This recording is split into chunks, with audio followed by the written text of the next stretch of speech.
The committee will come to order. Without objection, the chair is authorized to declare recess at any time. Today, the Rules Committee is convening to consider a single measure, S1383, the Save America Act. Election integrity is one of many monumental issues that the American people care about. They deserve to have confidence, not doubt, in our nation's system of elections. The only people who should vote in American elections are American citizens. There are no exceptions or debate about that. The Save America Act would implement a series of common sense safeguards that preserve the right of American citizens to cast their vote.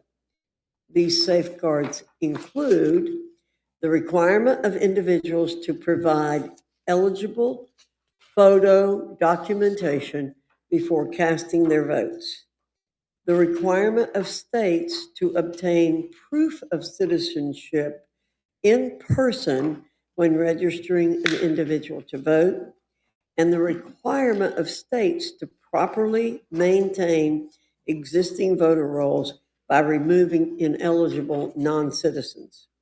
Some will inevitably argue that this piece of legislation is nothing more than a partisan messaging tool, but that's not even remotely the case. This is about preserving election integrity and keeping elections in the hands of American citizens. I'm sure our friends on the other side will squawk about how this bill is designed to suppress voting and to rig our elections. What I say to them in response is that this couldn't be further from the truth. You already need a photo ID to get on a flight, to buy a pack of cigarettes, or to open a bank account. Shouldn't one of the most important duties we have as citizens, voting, be held to at least the same standard? I certainly believe that to be true, and so do the American people in overwhelming numbers. I'm very much looking forward to the discussion here today, and I now yield to the ranking member, Mr. McGovern, for any comments he wishes to make. Mr. McGovern. Well, thank you, Madam Chair. And, I don't even know where to begin. I agree. I will agree with you. I don't view this as a partisan messaging effort, Madam Chair. I view this as a dangerous effort to disenfranchise, countless American voters from participating in the next election. I mean, this is a new low. This is I'm reading the bill, this is the Save America Act. I have news from my Republican friends. Americans don't want to be saved by you. They don't want you screwing up the next elections. They don't want you to make it more difficult for them to participate in the next election. And they certainly do not want to have states' voting rolls turned over to Kristi Noem, who right now is overseeing a government agency that is killing innocent Americans in our streets. I mean, this is crazy. So let me just start off this hearing by stating some facts. There is no widespread voter fraud in the United States of America. It is simply not true to say that voter fraud or non-citizens voting is a massive widespread issue. That is not to say that that our system is perfect. We face issues when it comes to cyber attacks, foreign disinformation, intimidation, and violence against election workers. Those are all important issues that we should be addressing today, but we are not. We are not. Instead, we're considering a bill that is fundamentally predicated on a lie. There is extensive documentary evidence that voter fraud, voter impersonation, and non-citizens voting is not a widespread issue.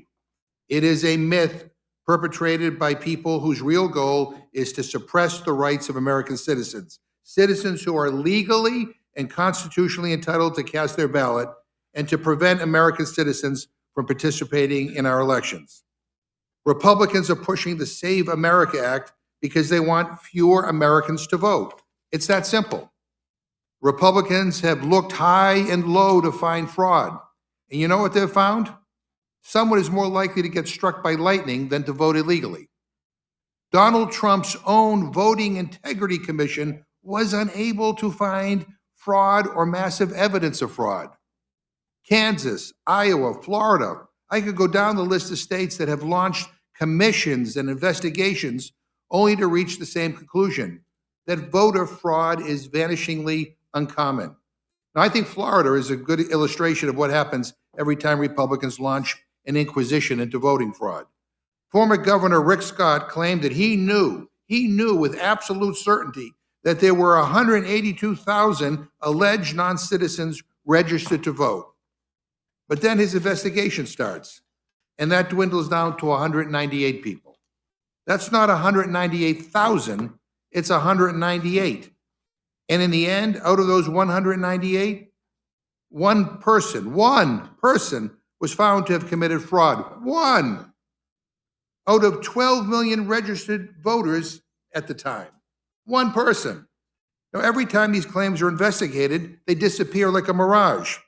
But this bill is worse than a solution in search of a problem, because the so-called solution is going to disenfranchise millions and millions of American citizens.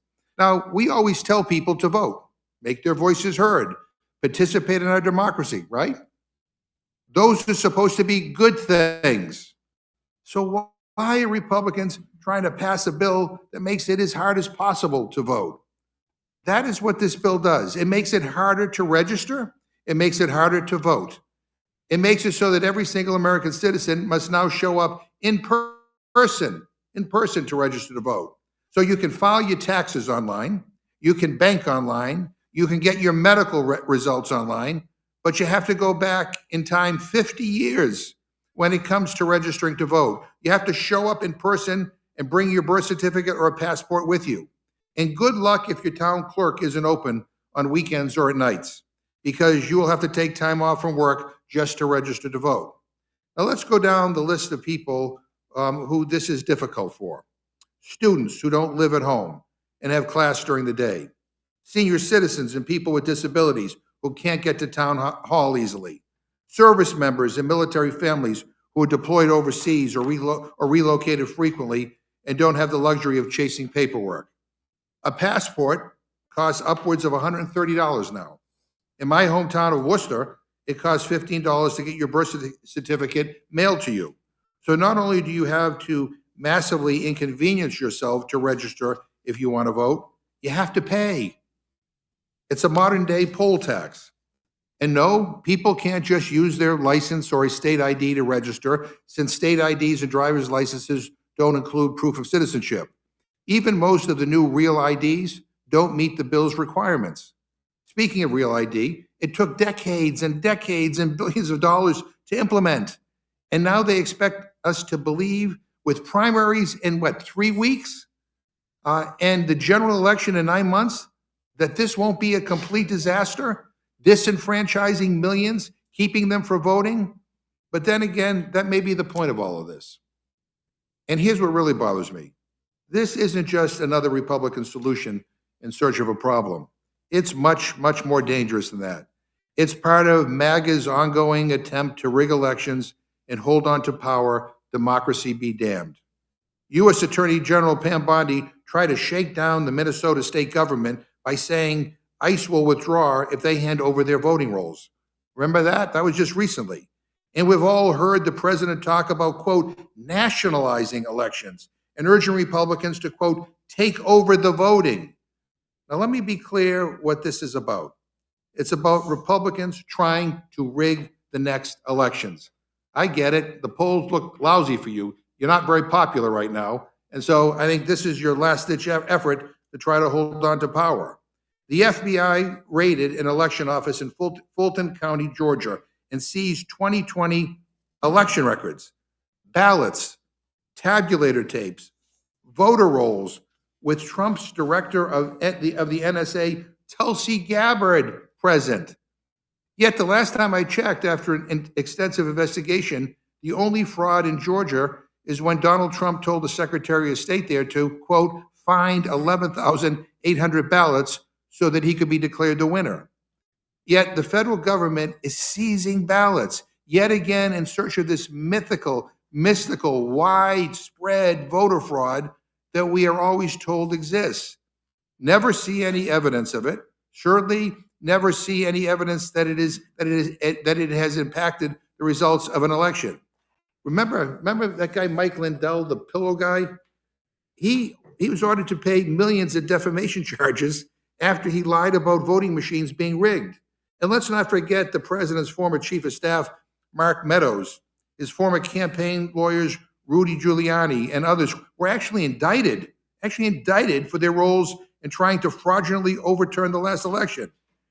If we want to talk about voter fraud, let's talk about how Donald Trump's campaign didn't like the outcome in 2020, so they recruited fake electors, forged documents, and tried to throw millions of ballots in the trash by substituting phony paperwork so they can cling onto power after they lost. Maybe if Republicans want to go after voter fraud, they ought to start by investigating themselves. But what we aren't going to do is sit here and get lectured about voter fraud from the same people who tried to overturn an election. Because Democrats believe in democracy, and we believe in the basic American principle that voting is a right and not a privilege. Now, Republicans know their ideas are unpopular. They see the writing on the wall this November, and instead of trying to win fair and square, they don't want to, they want to cheat. They're hoping that this bill will pass and will make it so hard to vote that many American citizens will just give up. Not on my watch, not on the watch of my Democratic colleagues, and I hope there are some Republicans here who will stand with us on this. Too many people have fought too hard to secure the right to vote for everyone in this country. Generations of people have fought and died for that right. And we will not let Republicans use bullshit claims and lies about voter fraud to rip the right to vote away from American citizens. With that, I yield back my time. Thank you, Mr. McGovern. Without objection, any prepared statements that our witnesses may have will be included in the record. I now welcome our panel, Chairman Stile, Ranking Member Morelli from the Committee on House Administration. Your full statement will be submitted for the record, and we ask that you summarize your statement in 5 minutes. Chairman Stile, I welcome your testimony. Chairwoman Fox, Ranking Member McGovern, members of the committee, thank you for inviting me to testify today in support of S 1383, the Save America Act. I also want to thank our colleague Chip Roy for his work on this important legislation and his collaboration as we work to get the bill in its final form. I'd also like to thank Speaker Johnson, Leader Scalise, Whip Emmer, and their teams and dedicated committee staff for all the time and resources dedicated to preparing this bill for the floor.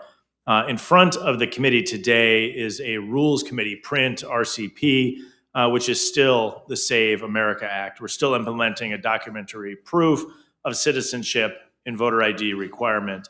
The RCP clarified the voter ID language from the original text.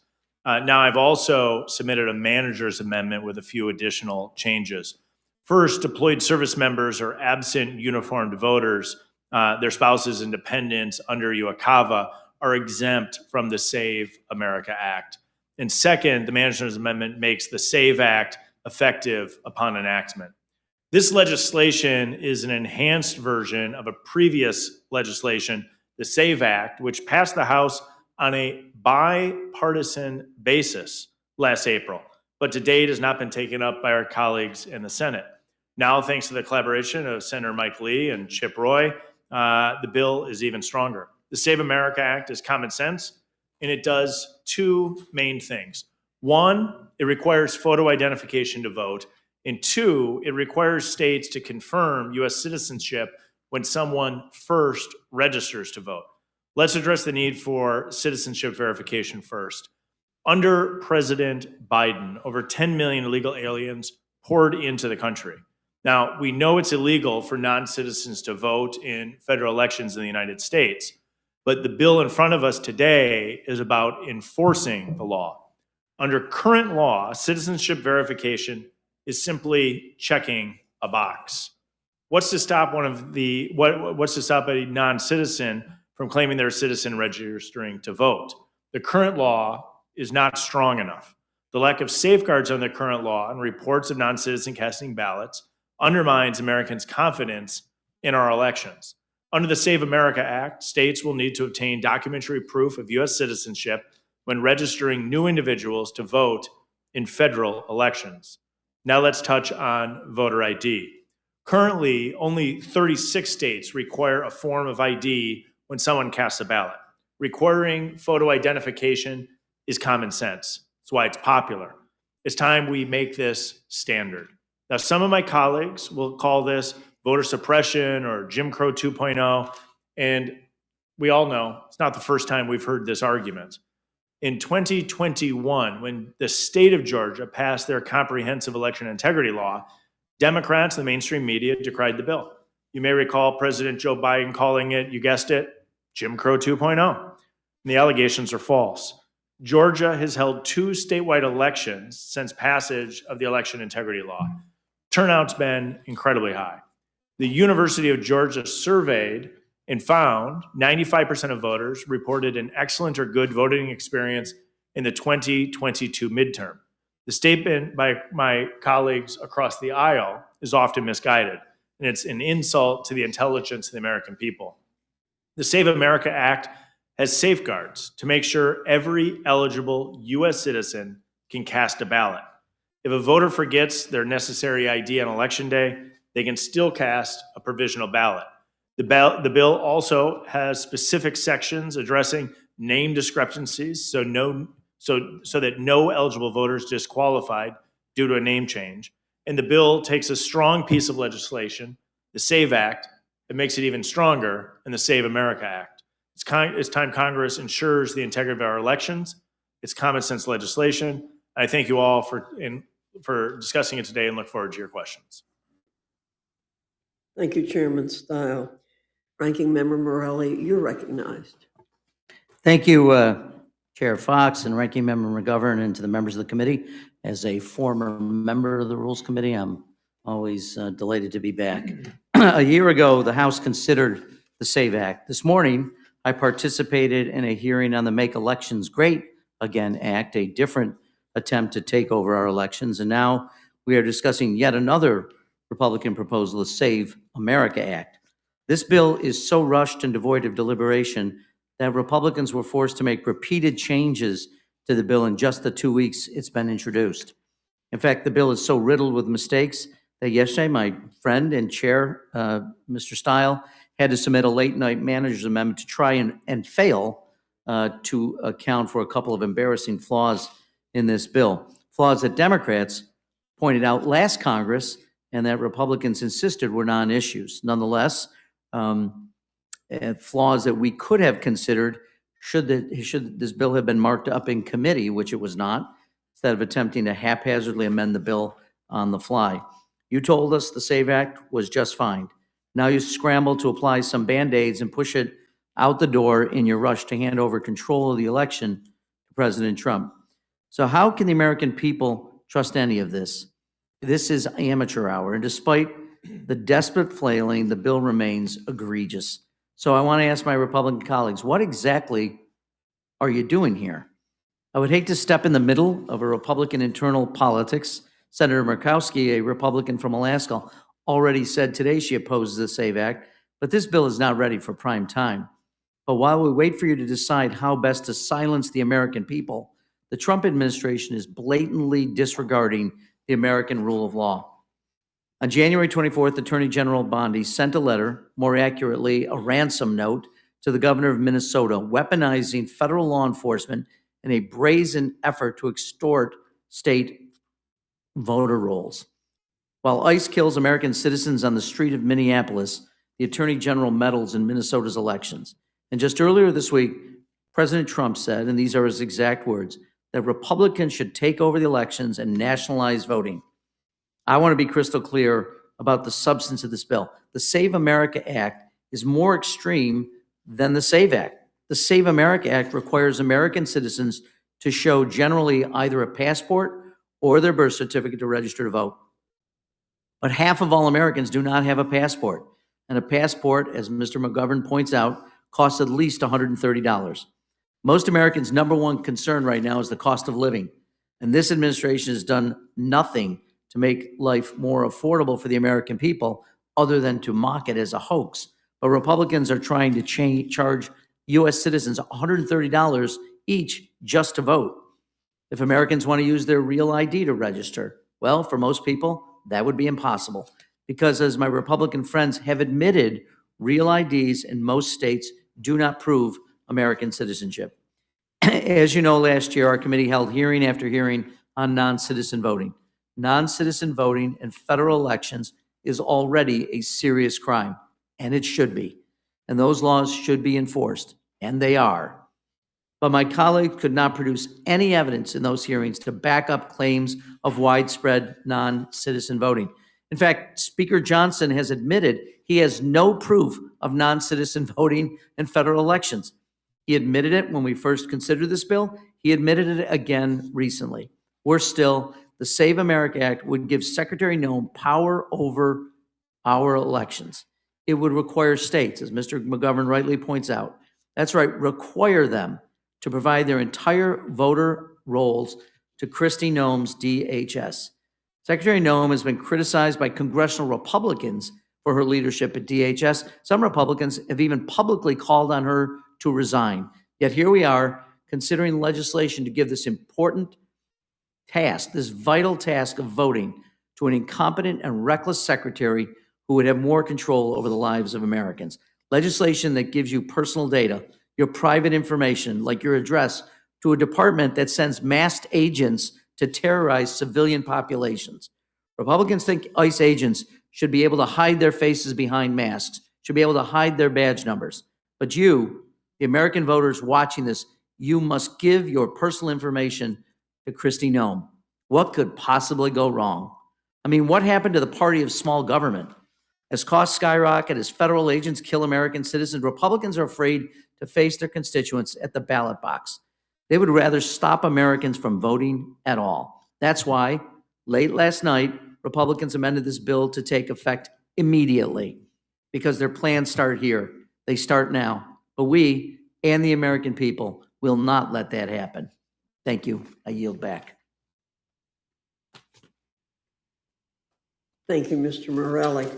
I'm going to recognize myself to ask some questions. Chairman Steyer, can you please respond to the claim by our Democrat colleagues that this bill is unnecessary because it's illegal for non-citizens to vote in federal elections? We hear that constantly, and I want to be clear about this issue. Thank you, Chairwoman Fox. Sometimes there's a lack of distinction between whether or not an act is illegal and whether or not that law is enforced. So it is currently illegal under federal law for a non-citizen to vote in a federal election. Of course, there's jurisdictions such as our nation's capital that do allow non-citizens to vote in local or municipal elections. The focus of the Save America Act is to actually enforce the law by requiring citizenship verification at the point of voter registration. We know under current law that the check to determine whether or not an individual is a citizen of the United States is incredibly weak, which is why we have seen individuals either intentionally violate the law or inadvertently violate the law, in why the underlying bill in front of us, the Save America Act, is so essential. You've already touched on this, but I'll ask you to expand. There are cities in the U.S. that permit non-citizens to vote in elections, as you mentioned, D.C.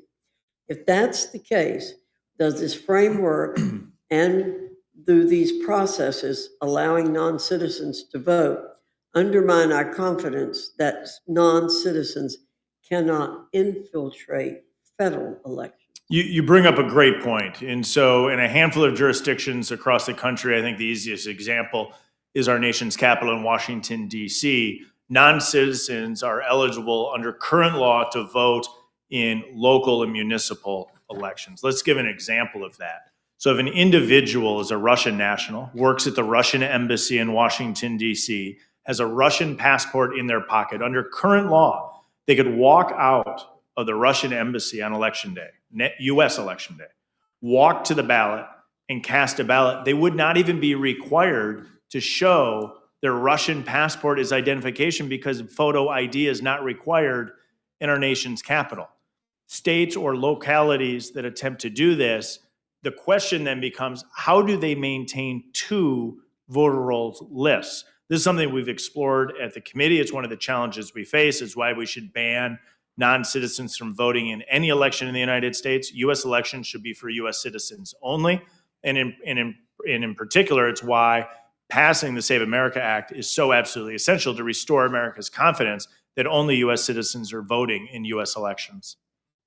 One more quick question. Does the SAVE Act threaten democracy, as its detractors say? It's one of the most ridiculous comments. If anything, it restores trust in America's elections, that U.S. elections are for U.S. citizens only. The question that I would ask to those individuals that make that claim is, how many illegal votes are okay? We heard earlier an example where there was only one case of fraud. The question, of course, would be, how many cases of fraud are you comfortable with? The standard for me is that we should have no cases of fraud, that we should have no non-citizens voting in U.S. elections. In my opinion, one non-citizen canceling out the vote of a U.S. citizen is one too many. Thank you very much. Mr. McGovern, you're recognized. Yeah, well, thank you very much. Chairman Stiles, I disagree with you on what you said when you began. Because what I believe undermines Americans' confidence in our elections is not the laws or the lack thereof. It's the lies coming from the White House. I mean, I don't know whether you conveniently forgot, but when Donald Trump lost the election to Joe Biden, do you remember the call he made to the Secretary of State of Georgia, asking him to find 11,700 votes? I mean, it's recorded if you haven't heard it. And he went out there and just blatantly lied. And not only lied, but asked the Secretary of State to come up with votes, to stuff the ballot boxes, if you will, so that he could end up winning in Georgia. I mean, that's what undermines people's confidence in our elections. And thankfully, and again, I don't always say complimentary things about Republicans, but the Republicans in charge of the state of Georgia actually did the right thing. They stood up to his pressure. And they insisted on maintaining the integrity of the election. I mean, Chairman Stile, President Trump falsely claimed on Friday, yet again, that he won Minnesota all three times. He said, quote, "I won it all three times." And let me ask you, do you agree that Donald Trump won Minnesota three times? I'll let the president speak for himself. He has plenty of people that can answer. Well, I was just asking you. Do you have an opinion on whether? I think the electoral votes have been counted, and they've been counted. Well, not the electoral votes. I'm talking about the people who voted to give him the electoral votes. Did he win or not? Did he? I mean, he either won or he won the election. He's the president of the United States. Did he win Minnesota three times? I mean, I can't even believe you can't even bring yourself to say yes on that. I mean, if you thought that he lost if you thought that the election was stolen from him, or he didn't win it, or all this garbage that he says is true, you would say it. But you all know the truth, and you go along with this.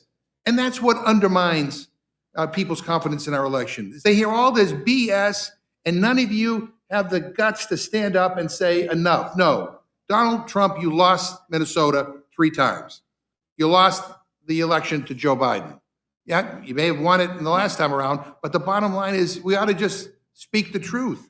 I mean, I don't get it. I mean, I don't understand the reluctance to just state the fact. I mean, boy, I'll tell you that's people are watching this and going, I can't believe this. I can't believe this. I mean, I think this entire exercise is insulting. I mean, America doesn't need saving, and certainly doesn't need saving from a group of people who want to turn over the voter rolls to a federal department that shot American citizens in our streets. And I think it's preposterous that the same Republicans who have spent their entire careers demanding that states, not the government, but states should run their elections, are now suddenly begging for federal intervention. I think we should all know about. I think we all know what this is about. So let's dig into some of the details. Chairman Stiles, I have here. This is the Save America Act, as introduced by Representative Roy just 10 days ago. It has significant changes from the previously considered SAVE Act. Then we have this Rules Committee print, right here, of the Save America Act. It was posted around 4 o'clock last Friday, which again makes more large substantive changes to the bill. And then here is we have your manager's amendment here, posted at 9:30 this morning, which doesn't just make technical corrections. It actually makes huge changes, including when major provisions of the bill would take effect. I mean, look at all these changes. Look at all these changes, none of them made in a committee markup. And you want us to believe that with zero debate in committee on any of these changes, that this is ready to go straight to the floor? We've had robust debate. The ranking member and I think, could both attest that we've had substantial conversations and debate of the Not on underlying. this. There's all these changes that have just been made. I've just given you in a very short period of time. And I'm just asking, and you know, if you think that, you know, the answer is yes, that it's ready to go to the floor, just say yes. But I mean, is this the way the committee process is supposed to work? Major substantive changes, you know, 3 different documents that we're working off of here. And we're going to, you know, go right to the Rules Committee and go right to the floor, and nobody has to worry about anything. I mean, do you really think this is ready? It's a 32-page bill. I think that the time required to read a 32-page bill So was no sufficient. hearings, no markup, 3 totally different versions of this bill in a 10-day period. Did you have a hearing in your committee today? We did have a hearing in the And committee what was the today. topic on? Election integrity. Yeah, and but why aren't we dealing with was it on legislation or? It was a hearing. It was not a markup. That was the question. But you could have met today on this with your committee and gone over, you know, in excruciating details, you know, all the changes that are being made here. So you met on a different issue, not on this bill. And so, I mean, again, I mean, we're on the Rules Committee. This is a process committee, but this is a lousy process, and I'll tell you, lousy process leads to lousy policy. You know, Ranking Member Morelli, as you know, primary elections start in just a few weeks, right?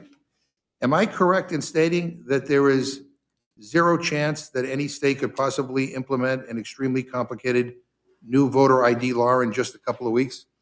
Well, in fact, at the hearing this morning, we had the former head of elections for North Carolina who said the bill was unworkable because of this. We have 5 states that you note, including Texas's primary is on March 3rd.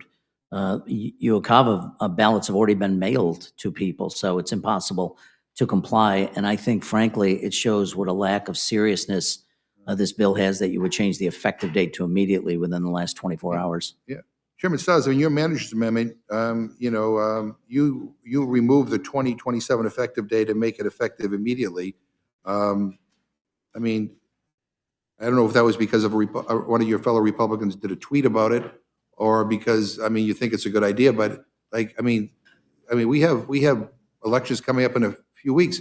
How are states supposed to comply with all of this in a few weeks? Well, let's break down the 2 key provisions, because I think it's worth dialoguing. One is a review of photo identification. In my home state of Wisconsin, if you go buy a 6-pack of beer, a clerk behind the bar is going to review your ID before they're able to sell you that 6-pack of beer. I don't think it's robust training that's required, and I think that the states will be able to implement photo identification upon passage and signing of this law. The second point, I think it's really important just to clarify that the bill, the Save America Act, applies to, let you get your feedback if you like, but the Save America Act applies to new voter registration. So where voter registration is already closed in a certain or given state, obviously there would by definition not be new voter registration. So some of the concerns that an individual would be impacted by this in the coming weeks would be broadly a false assertion. Yeah, is buying a beer a constitutional right? I mean, we have a constitutional right to vote. And I mean, and registering to vote with all these new requirements, quite frankly, I mean, the idea that it's going to be, you know, without, you know, any hitch or everything's going to go smoothly. I mean, you know, I mean, look, I mentioned the real ID challenges that we've had. You know, it's taking years and billions of dollars, and then, you know, you're rushing ahead to do this. And I mean, again, it took over 20 years and billions of dollars to get real ID in place, and many people still don't have them. So the idea that we can do this just in a couple of weeks is laughable. I mean, and it's either a cynical cave to MAGA extremists, or maybe that's the point, and you just want to sow some chaos in order to disenfranchise millions of voters ahead of the midterms because you guys know you're losing here. But I can't believe that this Republican majority is so careless with something as serious as the American people's access to the ballot box. I mean, the bedrock of our democracy. And I think I've made my point in the sense that that this is a total farce. I mean, major changes in the last few days and not subject to any kind of committee oversight or debate or hearing or markup. I mean, I have to tell you, I can't believe that, you're all before the Rules Committee, bringing this legislation, which is not ready for prime time. Mr. Morelli, you wanted to? I just wanted to just remark that if you have no driver's license, but you have a student ID, that's not allowed. So if you intended to show up even at polling places in states that have photo ID, and by the way, everybody has a voter sign-in. You have to prove your identity, whether in some states like Arizona and New York use handwriting and signatures. But in those states that you have photo IDs under this law now, if you had a student ID, you couldn't use it, even though it's used by students all over the place. Hunting licenses, fishing licenses, firearm IDs, none of those would be allowed. And this is more restrictive than even those states that have photo ID. But that's not what this is about. And I wanted to just make one other comment, if I might, Mr. McGovern. Yeah, I'll just close by saying. I'm sorry, may I just, Okay, just one other comment I want to make. The premise of this, as you were talking about non-citizen voting, I always like to remark that in 2024, 80 million people who are voting eligible U.S. citizens, 80 million did not participate in this presidential election. So somehow we're supposed to believe that Democrats secretly get non-U.S. citizens to vote, even though no one can figure out how that happened or if that happened. Somehow we magically do this, and yet we can't get the 80 million voter-eligible U.S. citizens to vote, and we try to do that all the time. The whole notion of this is preposterous. There is no evidence of non-U.S. citizens voting. There's no evidence that there's a pattern of Democrats, although one witness this morning called us leftist goons, which I'm going to have to look up the definition of goon. I'm a member of Congress, but nonetheless, no evidence of it. Supposedly we arrange it secretly without ever being caught at doing it, because there's no evidence. Even Speaker Johnson says so. But 80 million U.S. citizens who are voter eligible didn't cast a vote in the presidential. That's not where our focus is. It's on this imaginary thing that doesn't happen. And we'd spend billions to try to correct it. Right. And I'll just end again, because this has been stunning to hear this testimony. The fact that, Mr. Chairman, you as chairman of this committee can't even answer clearly whether or not Donald Trump won or lost Minnesota. He says he won it the last 3 times, and he won it because he said there was all this non-citizen voting, rigged it against him.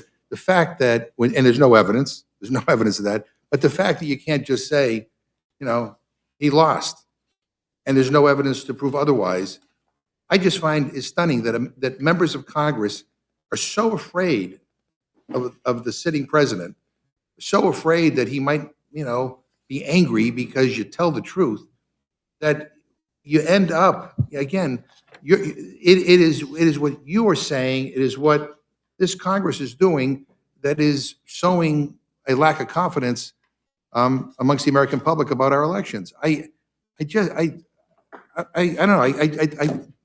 I find it unbelievable every time I ask a Republican a question about the election in which Donald Trump lost, and they can't answer it in a straight manner. And it's just really disappointing. I yield back.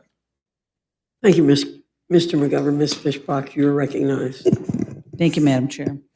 And Mr. Chairman, I just want to kind of go through, because they keep saying this is unnecessary, because it's not happening, because it's already illegal for non-citizens to vote. But, as I look at it, and like I said, they say it's not happening. Pennsylvania admitted that inadvertently allowed 10,000 non-citizens to register. Texas had the same kind of issue with non-citizens registering, and Virginia admitted non-citizens registered and potentially, or they're saying that successfully voted in several elections. And in 2014, North Carolina found that over 1,400 voters on the rolls were non-citizens. And maybe I was just wondering if I understand this piece of legislation is critical because it helps and enhances enforcing the law. And so just maybe comment on some of those things that they're talking about. Thank you very much. I appreciate the question. I think we have two things at play right now. One, we have Democrats actively encouraging non-citizens to participate in elections. I noted what's taking place in municipal at state level here in our nation's capital or jurisdictions across the country. So we know what the Democrats' long-term goal is in this situation. Two, underlying law, I don't think ever contemplated non-citizens receiving driver's licenses. And so what we are looking at, because I wasn't here, so I can't tell you exactly what congressional intent is, but I can tell you what the implications are. The motor voter roll law comes in and puts simply a registration requirement when an individual gets a driver's license. And it's an attestation box that an individual is a citizen of the United States. Some people have said that they've done it inadvertently. We could have a whole debate as to whether or not it's malicious activity or not in any given situation, but we could look at one very clear example. Ian Roberts is now a reasonably well-known illegal immigrant who was arrested. He was previously living in the state of Maryland. He would ultimately move to the state of Iowa. He would become the head of a school district before he was arrested. And after his arrest, it wasn't long before folks went back and ran through his record to determine that he was registered to vote in Maryland.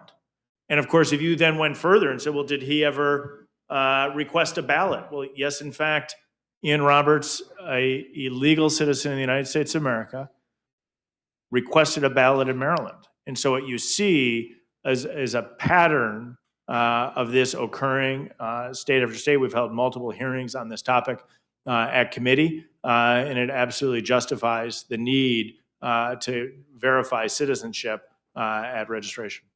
Thank you, Mr. Chair. And just one other kind of questions that you might want to address is they talk about all of these horrible things. One of the things is a woman who changed her name will never be able to register because it's difficult. The deployed military personnel won't be able to vote because of this requirement. And I'm just wondering if you could maybe just give me a little bit, dispel some of those kind of things that they're talking about. Well, Representative, as you may know, I'm engaged to a woman who was born in your district and will be married in less than 2 months. And she plans to change her name. And so someone who currently resides in the state of Minnesota will hopefully, or will be, moving to the state of Wisconsin, because if I left, I'd have to leave the job. But she'll move to the state of Wisconsin. She's hopefully registered to vote. And we've actually talked through this process. It's a process that millions of people have done. It could be a woman who's changing her name because she got married. There's other reasons people would go through a name change process. Every state has their own unique process for how an individual changes their name. It's very straightforward. You can jump online, you can Google it. Often, that marriage certificate itself will actually enact the name change. So a certified copy of your marriage certificate would be brought along with your birth certificate when you would go and get a new form of identification. Of course, if you get a passport, that would fully validate you for registering to vote. If you didn't, you would utilize the same documents when you register to vote. Some people have tried to highlight that an individual could be partway through that name change. So we could envision a scenario where the legal name was changed on a marriage certificate, yet the individual had not arrived at that given state, often starting with the Social Security Administration for a name change. That's usually where you would start the process, that they've actually completed that step of the process. Now imagine an individual is partway through that process. We contemplated that in this legislation, and in particular, page 11, line 22, we walk through the process of how an individual would be able to register to vote. Again, the goal being making sure that all legal citizens are able to register to vote while proving their citizenship. We've remedied the concerns that have been brought by others. Thank you May I very much. comment on that? Just to be clear, if the future Mrs. Style comes to register to vote, she's going to have to bring her birth certificate or passport. But if she doesn't have one, and half Americans don't, you have to bring your birth certificate, you have to bring your ID, and because there's going to be a difference in names, you're going to have to sign an affidavit. By the way, is you doing self-attestation, which is frankly just the same in many ways as just checking the box that says you're a U.S. citizen. But you're going to have to bring documentary proof of citizenship to register to vote. Seems like an awful lot to be able to just be able to utilize to make use of your American right to vote as a U.S. citizen. You have to now bring all kinds of documentary proof instead of just checking the box. Yes, I'm an American citizen. Well, And by the and way, the affidavit is the same thing.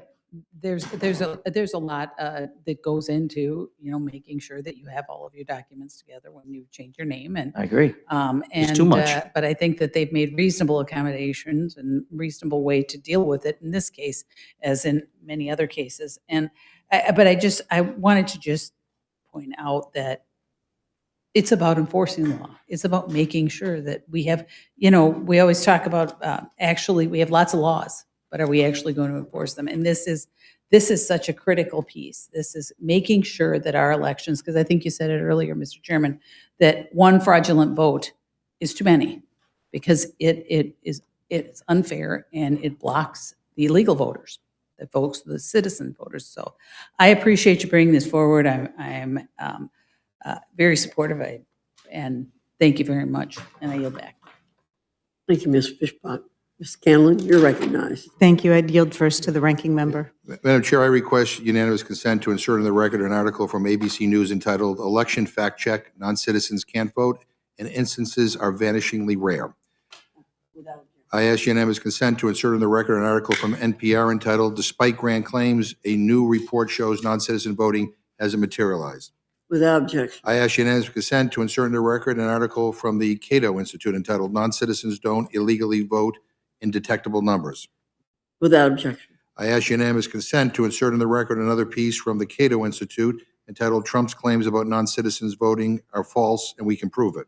Without objection. And I ask unanimous consent to insert into the record an article from the American Immigration Council entitled "Unpacking Myths About Non-Citizen Voting, How Heritage Foundation's Own Data Proves It's Not a Problem." Without objection. And I ask unanimous consent to insert in the record an academic article entitled "An Exploration of Donald Trump's Allegations of Massive Voter Fraud in the 2016 Election," which finds, quote, "expansive voter fraud concerns espoused by Donald Trump and those allied with him are not grounded in any observable features of the 2016 election."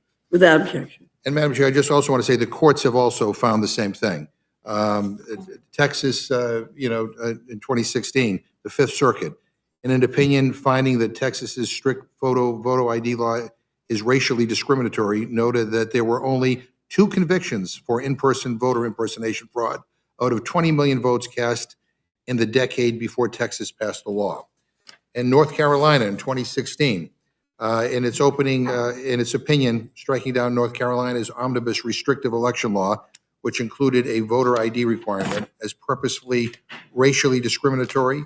The Fourth Circuit noted that the state, quote, "failed to identify even a single individual who has ever been charged with committing in-person voter fraud in North Carolina." And then in a case in Wisconsin in 2016, a federal trial court in Wisconsin reviewing the state's strict photo ID law found that impersonation fraud, the type of fraud that the voter ID is designed to prevent, is extremely rare and is a truly isolated phenomenon which has not posed a significant threat to the integrity of Wisconsin's election. Again, Without objection. I will say to my friends that what is undermining the confidence in our elections is what is coming out of the mouth of this president on a daily basis. He makes things up. We all know they're lies. And unfortunately, we cannot get the Republicans to stand up to him and tell the truth. It is unbelievable that this is occurring in our country. It is unbelievable that he gets away with it. And it is unbelievable that we can't even get a straight answer as to whether he won certain states in the last election or lost them. No evidence to prove any different. I will tell you that he won the election against Kamala Harris. I wish he didn't. I think our economy would be better off had she won, but he won. I'm not going to dispute that. And he lost to Joe Biden. And unfortunately, we have a Republican conference that is too afraid to tell the truth. And I thank the gentlelady. I yield back. Thank you. Thank you, Ms. Madam Scanlon. Chair. I know it's been said before, but apparently we can't say it enough. We have to start with basic facts. Non-citizen voting is already illegal. Fraudulent voting is already illegal. Under state and local laws, only citizens can vote in federal elections, and all 50 states have systems in place to register eligible voters and confirm their eligibility. These systems work. The penalties are severe: prison time, heavy fines, deportation in the case of non-citizen voting. But for years, our Republican colleagues have tried to fabricate a problem that simply doesn't exist. Unfortunately, we have a media ecosystem that seems to reward the loudest and most strident voices, no matter how wrong they are. So we don't have a crisis. This is a pretext. It's a pretext to pass a radical bill, the sole purpose or outcome of which is to make it harder for American citizens to vote. The Save America Act would force every American to produce multiple proofs of citizenship to register to vote and to vote in person. In fact, most Americans would be unable to register or vote using their state-issued driver's license. This is a big deal in Pennsylvania. We still do not have half of our citizens using real ID. Less than half of Pennsylvanians don't have a passport, so they couldn't vote either. Student IDs wouldn't be enough. Birth certificates for married women who changed their name wouldn't be enough. The bill places unrealistic burdens on citizens that will result in mass disenfranchisement of eligible voters, all to solve a problem that no one can prove exists, because it doesn't. We've seen how this plays out in Pennsylvania and other states that have implemented these kinds of restrictive voter ID and voter registration requirements. In 2012, the Pennsylvania Republican Party controlled our legislature, and they tried to impose restrictions on ID requirements like those here, although less restrictive than those here. That law was overturned because it was proven that it would disenfranchise over 500,000 eligible Pennsylvania voters. So this is the outrageous rhetoric that we see across the Republican Party, spreading dangerous lies about election integrity, saying that millions of illegal votes are being cast, although it's a law. And then you have laws like this proposed SAVE Act, making it harder for eligible citizens to vote. And when those laws inevitably cause chaos and confusion, you point to that chaos or confusion as evidence that the system is broken. And the solution that seems to be on offer is federal control, no matter how unconstitutional that is. It doesn't take any imagination after the last few weeks' events to see a scenario where ICE agents and FBI agents are sent to seize ballot boxes, because that just happened in Georgia. I represent Philadelphia and two of its collar counties in a district that has voted increasingly for Democrats over the past decade. In the lead up to and the aftermath of the 2020 election, Republicans filed dozens of lawsuits and made outrageous and fact-free claims of voter fraud. They lost every lawsuit and many recounts and audits, all of which confirmed that Trump not only lost that district in 2020, but also in 2016 and 2024. No problem there. Everybody agrees. But what Republicans don't talk about is that their claims of rampant voter fraud are actually inspiring Trump supporters to try to commit voter fraud. In my district, one man was criminally charged for illegally voting for Donald Trump using the names of his deceased mother and his deceased mother-in-law. Another man cast his own ballot and then tried to change his appearance by putting on a new MAGA hat and came back to cast a ballot as his own son. Those cases were investigated, they were prosecuted, the system worked, but you don't hear Republicans talking about how they're inspiring voter fraud with their lies about how easy it is to commit voter fraud. The real fraud here isn't happening at the ballot box, it's this bill. The real fraud is standing before the American people and claiming we need to save our elections from a threat that doesn't exist while simultaneously laying the groundwork to steal elections through federal intervention. If there's a threat to free and fair elections in America, it's coming from elected officials who are willing to lie about our elections, willing to disenfranchise our own citizens, and willing to support the use of military force to take over voting in states that don't deliver the results that they want. Mr. Morelli, can you add anything to this discussion? It's a little frustrating because we've had the conversation over and over again. There's never any new evidence, but we keep seeing more and more restrictive voter laws being proposed. Yeah, thank you for the question. A couple things I do want to say, and I appreciate Mr. Stiles saying that one non-U.S. citizen having the opportunity to vote is too many. What troubles me far more is U.S. citizens being denied the right to register or vote. That's far worse, and that's what will happen. I mean, the notion that we give the voter files to the Department of Homeland Security, and you see what ICE agents are doing in Minneapolis, and they're doing all over the country. They're detaining U.S. citizens. They're rounding up U.S. citizens, and sadly, they're killing U.S. citizens. So the notion of ICE agents simply sitting at the polling places, should that happen, or the president suggesting he'd call out the National Guard purely to intimidate people. If you had a Spanish last name, even if you're a U.S. citizen, you're from Puerto Rico, they are U.S. citizens, despite what people thought about the halftime show at the Super Bowl.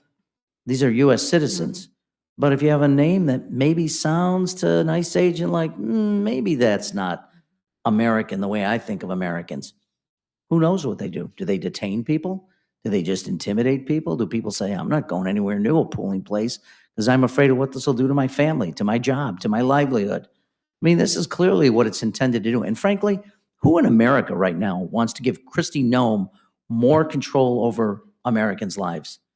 Nobody in my community, I can tell you that. Republicans, Democrats, all complain to me about the awful treatment of U.S. citizens in Minneapolis. But it's just not Minneapolis, it's all over the country. We see it, which is why more and more people are getting frustrated and angry and protesting. So we're going to give them more information, private, personal information that you'd have. You're going to just turn over to the Department of Homeland Security. Even Republican elected officials, members of Congress, have called on Secretary Noem to resign. Republicans, publicly.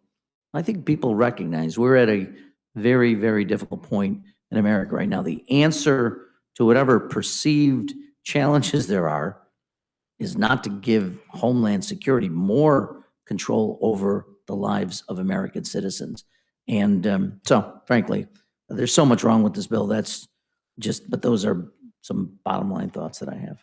Thank you. I appreciate that. And I have to say, given the conduct we've seen of ICE agents around the country, in Minnesota, in my district, I don't think you have to have a Spanish surname in order to be nervous when you see an ICE agent, because we're clearly seeing abuse, use of excessive force, conduct that we've never seen from law enforcement in our communities and that we should never expect to see. And having Kristi Noem in charge of anything at this point, I think she's proven that she's unable to manage either that system or pet control. So thank you for your testimony, and I will yield back. Thank you, Ms. Scanlon. Ms. Houchin, you're recognized. Let me see if that's Mr. Scott. I recognize Mr. Scott. Thank you, Madam Chair. Sorry, I had to slip down to the Majority Leader's office. I have a question for you, Mr. Stile. Have you bought decongestants lately, just by any chance? I bought some the other day, and when I did, they made me not only show my driver's license, they actually scanned the back of it. I didn't think it was that much of an inconvenience. I understand why they were doing it. There was a reason for it, but I mean, to my knowledge, that wasn't just me, they weren't picking on me, but anybody who went in and bought a decongestant with certain items in it would have to show an ID. Is that correct? It's not just a decongestant, right? I mean, we can think about the DNC convention in 2024. You had to show an ID. There's a Democratic senator who held a town hall just a couple days ago. Yeah, You were required to. in my state. You may be uniquely knowledgeable of it, Mr. Yeah. Scott, who required what? A photo ID. So Democrats don't have a problem with photo ID writ large. They just have a problem with photo ID in the instance of voting. And it's such a common practice for Americans to board an airplane, buy decongestion, grab a beer, attend a town hall in your state with a Democratic senator, that it's commonplace, and it is such an essential component of election integrity. It's why it's in the Save America Act. Yeah, you would have to have one to open a bank account. Absolutely. To deposit a Social Security check in, correct? Absolutely. I don't understand their argument against IDs. I did watch as someone from the state of Georgia who actually wrote the original voter ID law for the state of Georgia. At least it left the House under my name, but you know how senators get, they won't pass your legislation unless you let them put their name on it. Senators are all the same. It doesn't matter if you're in Georgia or any other state. I want to give you these numbers. Hillary Clinton, because I've listened to the Democrats nationally talk about how bad the election laws are. Hillary Clinton got 1.8 million votes in her election. 1.877 to be specific, in the state of Georgia. Biden got 2.473 million in 2020. After the draconian election law, I say that sarcastically so that nobody quotes me on it, that was passed after that election because of the number of absentee ballots, that was the one type of ballot that you didn't have to show an ID on in the state of Georgia. There was only one type of ballot you didn't have to show an ID on in the state of Georgia. Every other ballot you did. And so the legislature and the governor fixed that. You want to guess how many votes Kamala Harris got? 2.548 million. So the Democratic vote count has gone up every single time for their candidate. And I'll tell you, our vote counts have gone up too in the state of Georgia. And I think the bottom line is people in both parties don't trust the election if you don't have to show an ID to vote.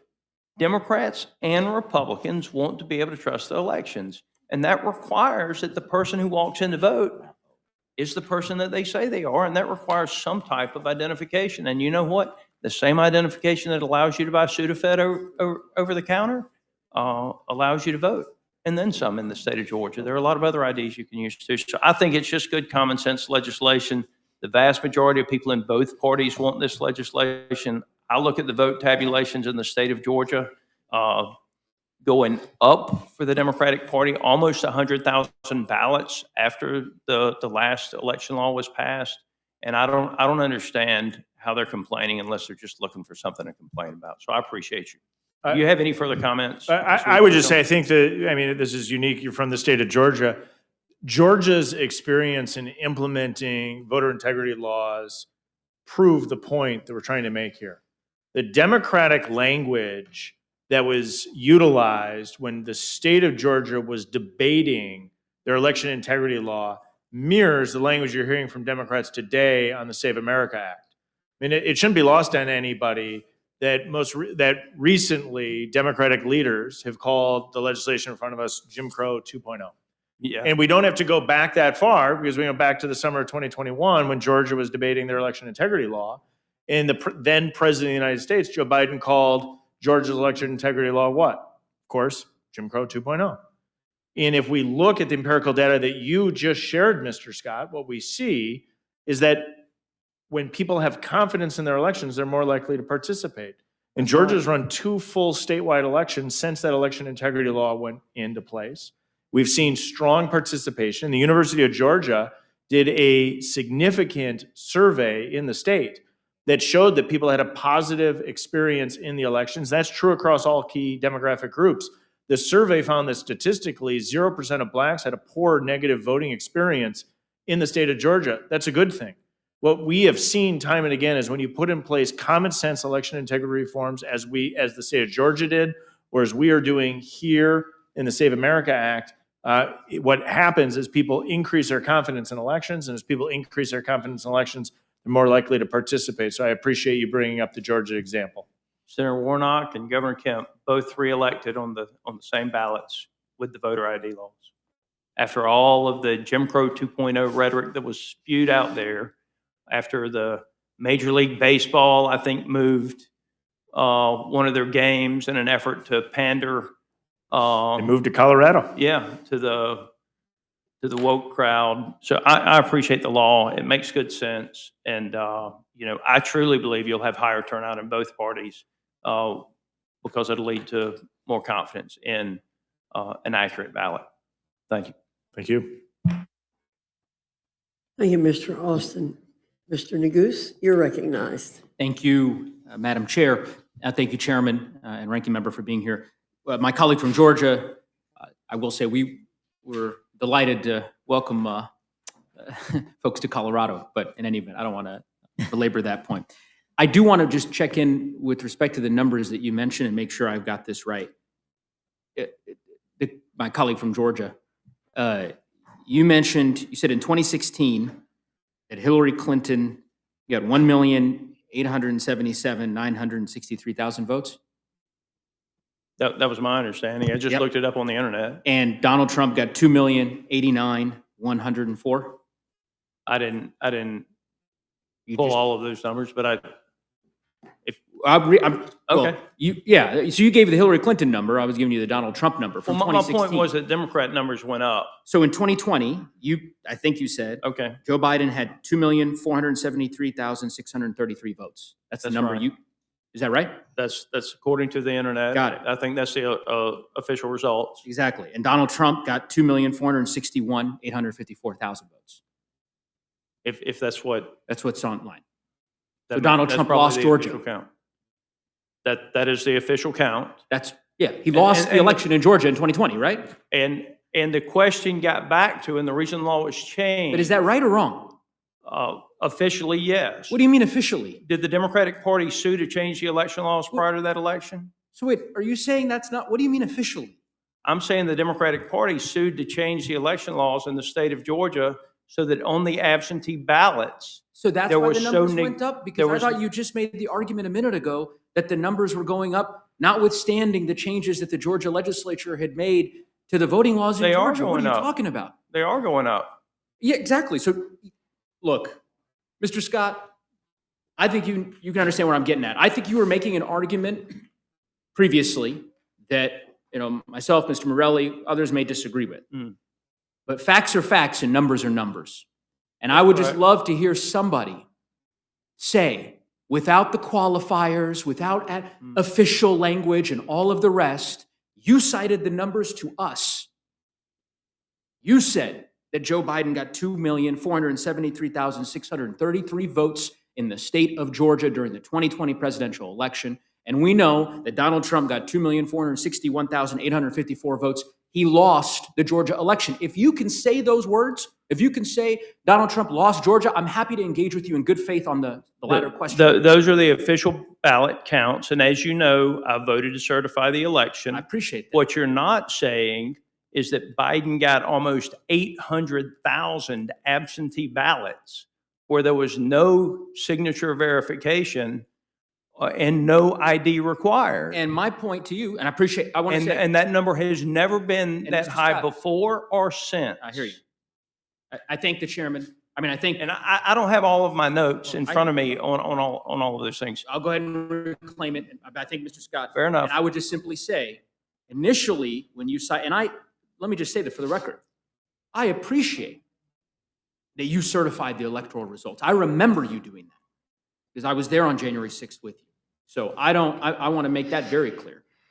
I was just simply saying, when you cited the Hillary Clinton number in 2016, and then the Joe Biden number, then the Kamala Harris number, the general import of the argument, as best as I could understand it, was your case that the Georgia laws that were enacted, notwithstanding the criticisms of those laws by Democratic members, that nonetheless, Democrats continue to compete and to win electorally in Georgia. But in any event, I understand the other You do ultimate win. argument you're You making. won this. So We have 2 Democrat U.S. senators right I now. hear you. Exactly. So One of which has been reelected. I hear you. So I want to ask Chairman Stile, do you agree that Joe Biden won Georgia? Do you agree with your colleague, Mr. Scott? As reported, the state of Georgia cast its electoral ballots for Joe Biden. What does that mean? Well, we, in the House of Representatives, we witnessed the counting of the Electoral College, and the state of Georgia cast their ballots in support of Joe Biden. Correct. And that is because he won the state of Georgia. And so It was therefore, certified in the state of Georgia. That's an accurate statement. It was certified in the state of Georgia. and I presume you would say the same about the state of Minnesota in 2024 with respect to Kamala Harris's victory there? That the Electoral College was counted in favor of That Kamala yes, Harris won the election in the state of Minnesota. as reported from the state of Minnesota. What is this? Why can't you just say yes? I don't understand. I don't understand your confusion as to how the Electoral College If was counted. I'm not asking about the Electoral College. I'm asking about the We- popular that's- vote in these that- respective that- states. That's how we elect the President of the United States. Madam Chair. I'm very confused about why you keep pursuing this when you're getting an answer from these people telling you. I am not getting an that answer. the elections were certified. Madam That Chair. should be adequate. Number one, Madam Chair, the time belongs to the Speaker, I understand. and but- I'm happy to ask you the question. I'm happy to ask any Republican on this panel. I think the only person on the panel that will answer the question honestly is Mr. Scott from Georgia. If I ask anyone on the panel whether or not a particular candidate won the popular vote in a particular state, I get the same gobbledygook answers of various sequiturs as reported, as the Electoral College certified in the House of Representatives. I'm not asking that. I'm asking who won the state of Wisconsin, who won the state of Minnesota. If I go out and ask a citizen on the street who won Minnesota in 2024, every single one of them will say Kamala Harris won. The only people who equivocate are Republican politicians in this committee. That's a fact. We all know it. But in any event, I will agree with the chairwoman that it's not worth belaboring it, because I don't think I'm going to get a different answer out of Mr. Stile. Now, I'd go through 50 states, and you'll answer it the same way. Who won the state of Arkansas in 2024, Mr. Morelli? State of Arkansas Yes. in 2024? Yes. Donald Trump. Donald Trump won the state of Arkansas. Not as reported and as certified by Electoral College. He won the state of Arkansas. Mr. Stile, do you disagree? Who won the state of Arkansas in 2024? I mean, I think we've made it pretty clear that we count. I think there was confusion maybe in your question. Like that 20-word the answers. Electoral College Who won? determines who's the President of the United States. The Electoral College has been reported in the House of Representatives. Yeah. I don't think it's terribly confusing. Okay, Mr. Stile. I mean, again, people can render their own judgments. Wild. Wild. I mean, honestly, like the only, I go out and I ask any citizen in the state of Arkansas. I think if Bruce Westerman were here, I think he'd answer it honestly too. He'd say Donald Trump won Arkansas. He wouldn't be worried about how Donald Trump might react to him saying that. I get it. I understand you're worried President Trump might be watching this. Maybe he hears you and he understands that you were willing to, perhaps concede the truth on it. Very honest question. But in any event, I'll digress. We can talk about the merits of this bill. I want to talk about the section governing registration with respect to mail voter registrations and applications. My understanding of the legislation, and you can correct me if I'm wrong, Mr. Chairman, is that under this legislation, essentially states would not be allowed to accept NVRA mail voter registration applications unless the applicant presents the requisite types of identification in person at the office of an appropriate election official. To be accurate. Okay. So let's say that you are a U.S. Marine stationed in a foreign country and you have not registered to vote. You would not be able to register to vote under this legislation, correct? No, U.S. service members stationed abroad are specifically excluded from the in-person registration requirement. Mr. Morelli, is that correct? Because as I understand this language, I'm reading here, Yeah. this would have a significant effect on members of the United States Armed Forces who would be unable to register to vote at all while deployed overseas. It's one of the criticisms we made of the SAVE Act, which we were told isn't a problem, but they did make it late yesterday. They made that This change. is an amendment that's been added. Correct, which is hard to follow the different versions of the bill, but that was a change made yesterday. Incidentally, the first change did not include service members' spouses, but they realized, again, they made a mistake, so they had to make that change as well. But it doesn't apply to other people who live overseas, only to members of the military. So with respect to vote by mail, can military spouses vote by mail? So, Mr. Morelli, under the legislation? Or Mr. Stile, either? Yeah. Help me understand the, yes, and they're not subject, excuse me, to the registration requirement, or they to the in-person registration requirement?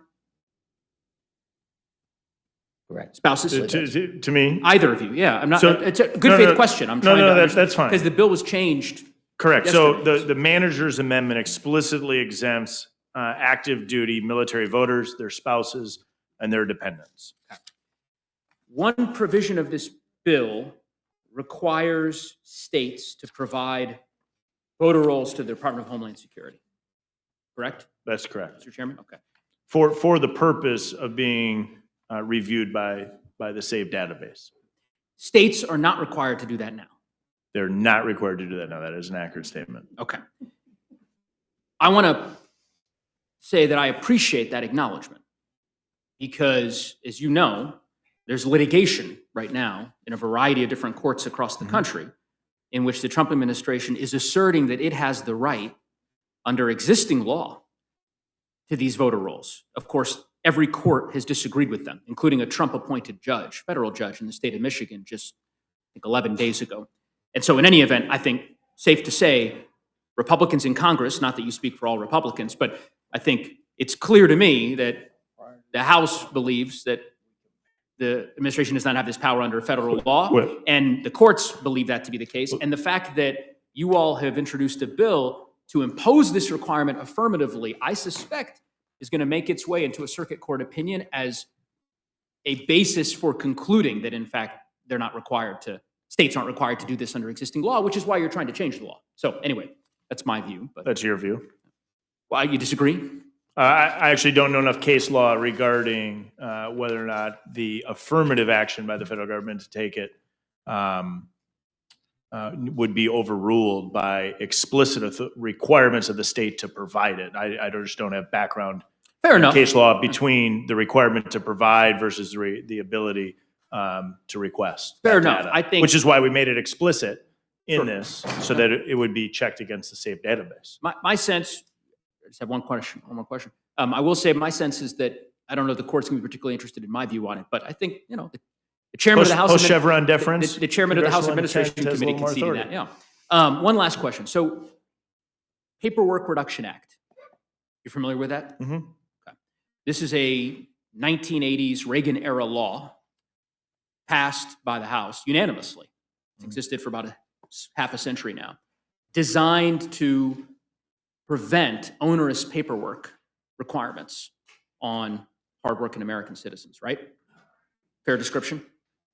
Fair enough. You've exempted this legislation from the Paperwork Reduction Act, right? We did. Okay. So to me, that's an acknowledgement to the American public that what House Republicans intend to do, notwithstanding the way in which many have described it as somehow not imposing on onerous requirements and all the like, if that weren't the case, I don't think you would have necessitated an exception or an exemption to the Paperwork Reduction Act. And I see my friend, Mr. Morelli, wants to. Well, I just know, Expound because on it's a really important point. Not only does it exempt them from the Paperwork Reduction Act, this is going to be burdensome, and not only for people who choose to register, but this places all types of liability on election workers, right? So if you're at the Board of Elections, or if you're an entry-level clerk at your local Board of Elections, and you take some form of what you think is acceptable, so an expired passport, or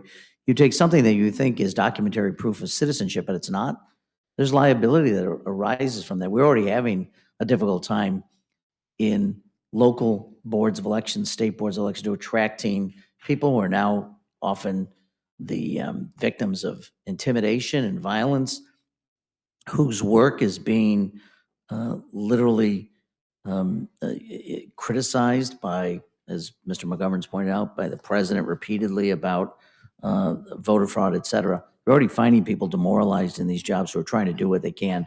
Now you're going to make them liable for taking proof of citizenship. That's not in line with what the law says. Thank you to both the witnesses. You can really stretch one question, Mr. Degoose. Ms. Houchin. Thank you, Madam Chair. I have been sitting here taking notes on some of the arguments that have been made by the Democrats. One thing is that it's not widespread. I think we've covered this, but it's not widespread. It's not happening in a detectable number. Mr. Stile, what level of voter fraud is acceptable? In my opinion, no voter fraud is acceptable. Mr. Morelli, what level of voter fraud is acceptable? No level. No level. What amount of illegal aliens voting is acceptable, Mr. Stile? None. Mr. Morelli, what amount of illegal aliens voting is acceptable? None. None. So Americans are required to show photo ID to board a plane, to rent a car, to buy alcohol, to purchase a firearm, to open a bank account, and check into a hotel. Last time I checked, the Second Amendment was a constitutional right. We do have to show ID in order to purchase a firearm. Is that correct, Mr. Stile? That's my understanding. You need identification for everyday activities that are far less important than choosing the next leaders of the United States of America. And the American people overwhelmingly support applying that same standard to voting. Roughly 70% of voters agree that photo ID should be required at the ballot box. My Democrat colleagues have made comments such as the Republicans are doing this because we are struggling with favorability, when in fact Republicans hold a 3-point favorability advantage over Democrats currently. And a Pew Research study noted that only 40% of Democrats approve of Democrats. I support the SAVE Act because American elections should be decided by American citizens, period. No amount of voter fraud is acceptable. No amount of illegal aliens voting is acceptable. Ensuring that only eligible citizens participate in our elections should not be controversial. The Save America Act strengthens that protection by requiring voters to present photo identification when casting a ballot. Indiana was one of the first states in the nation to do voter ID. We've been doing that for many years. It has not resulted in lower voter turnout, much like in Georgia. Voter turnout has been consistent even after the passage of voter ID laws. But let's be clear about part of the reason why this legislation is necessary in the first place. Because of the failed border policies of the Biden administration, allowing millions of illegal immigrants to enter the country, when you combine an open border with weak election security, you erode public confidence in the system. My colleagues will argue there isn't evidence of, quote, widespread fraud. They'll say fraud is rare or difficult to detect. But the standard should not be whether fraud is widespread. The standard should be zero. Any level of fraud in American elections is unacceptable. It is a right. It is a right, and it should be protected by not allowing non-citizens to vote in our elections and not permitting fraud. Voter ID leads to less fraud, not more. 36 states already have voter ID, 14 do not. I don't think it would surprise the panel to note that the 14 states that do not have voter ID are led by mostly Democrat legislatures: California, Hawaii, Illinois, Maine, Maryland, Massachusetts, Minnesota, Nevada, New Jersey, New Mexico, New York, Oregon, Pennsylvania, and Vermont. This argument that it somehow causes voter suppression to have voter ID laws is an argument that Democrats have been making for years, and it hasn't led to lower voter participation.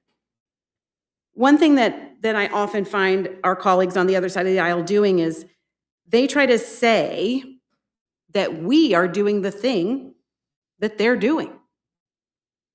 In my view, Democrats that don't want to support very common sense voter ID laws, maybe they're the ones that intend to rig elections, unlike, much like my colleague had said on the other side of the aisle tonight.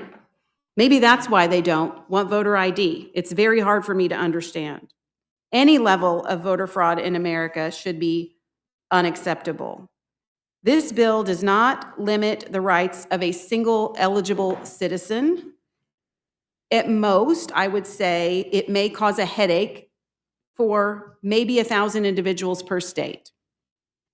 It does protect the rights, reinforcing election integrity and restoring public trust in our elections. I'm a married woman. I had to change my name. I did change my name when I got married. It did not cause me any issues voting in the next election, even with voter ID. So let's be clear. The only people threatened by basic election safeguards are the people who benefit from weak ones. It's that simple.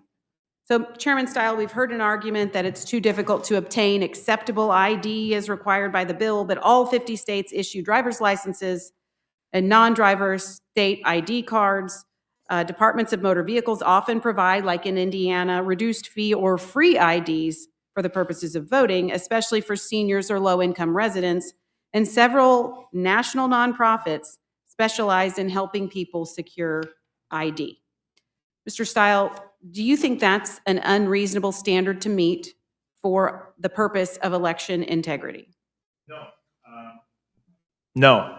If I can take a second, because I want to dive into the ID argument. Can I just go back to the very beginning? We had a couple of comments in the previous panel that I think is worth referencing before we let that close out. In particular, as it relates to the argument that we're criminalizing the work of election workers.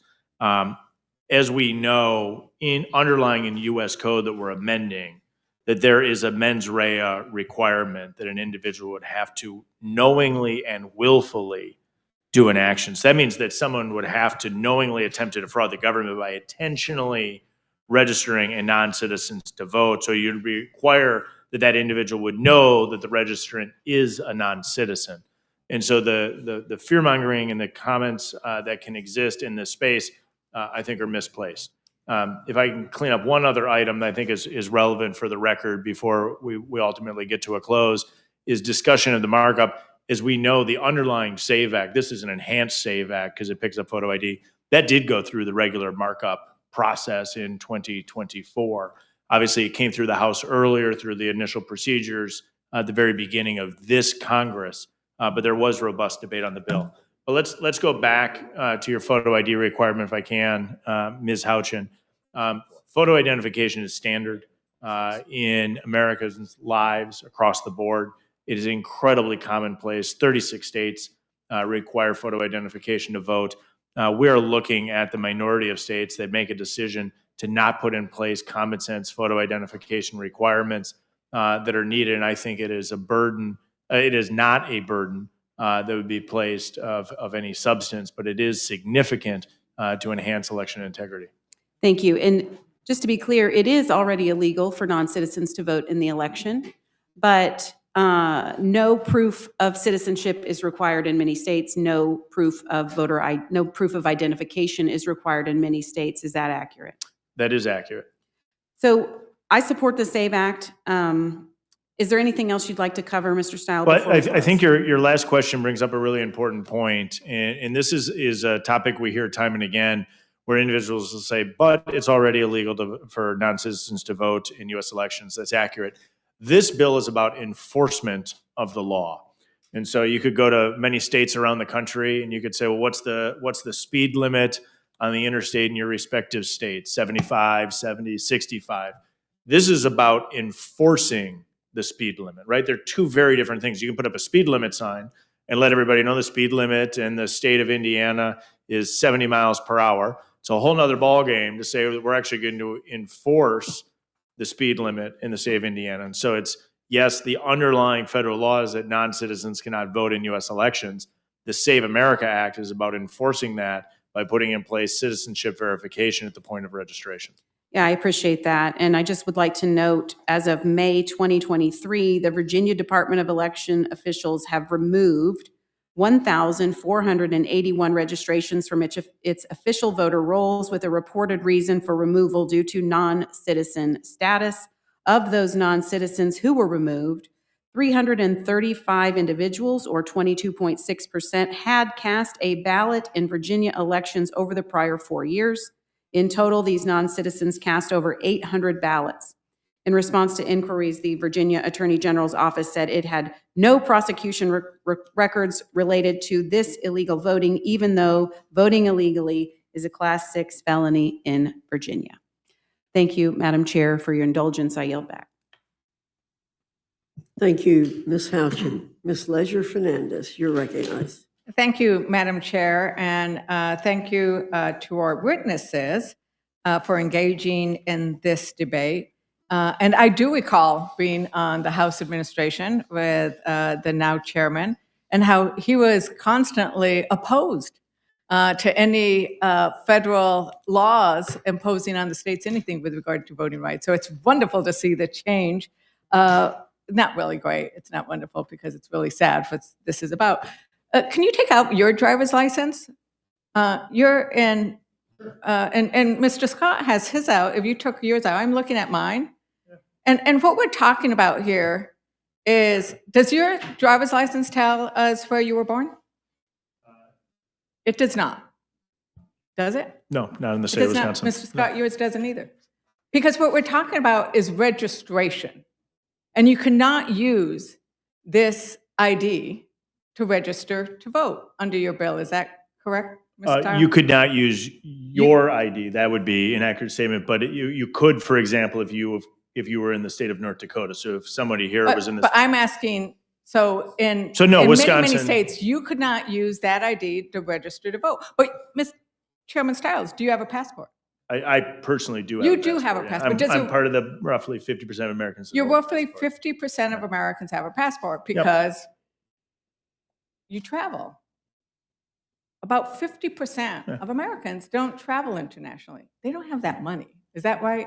I mean, one of the reasons you have to have a certain amount of money to be able to travel internationally to get that passport, to pay for that passport. Is that correct? There is a charge to There is get a a U.S. charge. passport. That's accurate. 21.3 million American citizens of voting age don't have ready access to citizenship documents.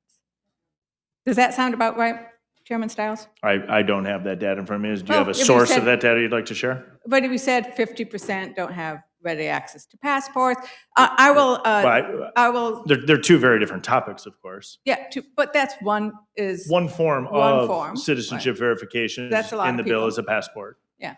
Right. Madam Chair, I request unanimous consent to enter into the record an article from the Brennan Center entitled 21.3 million American citizens of voting age don't have ready access to citizen documents.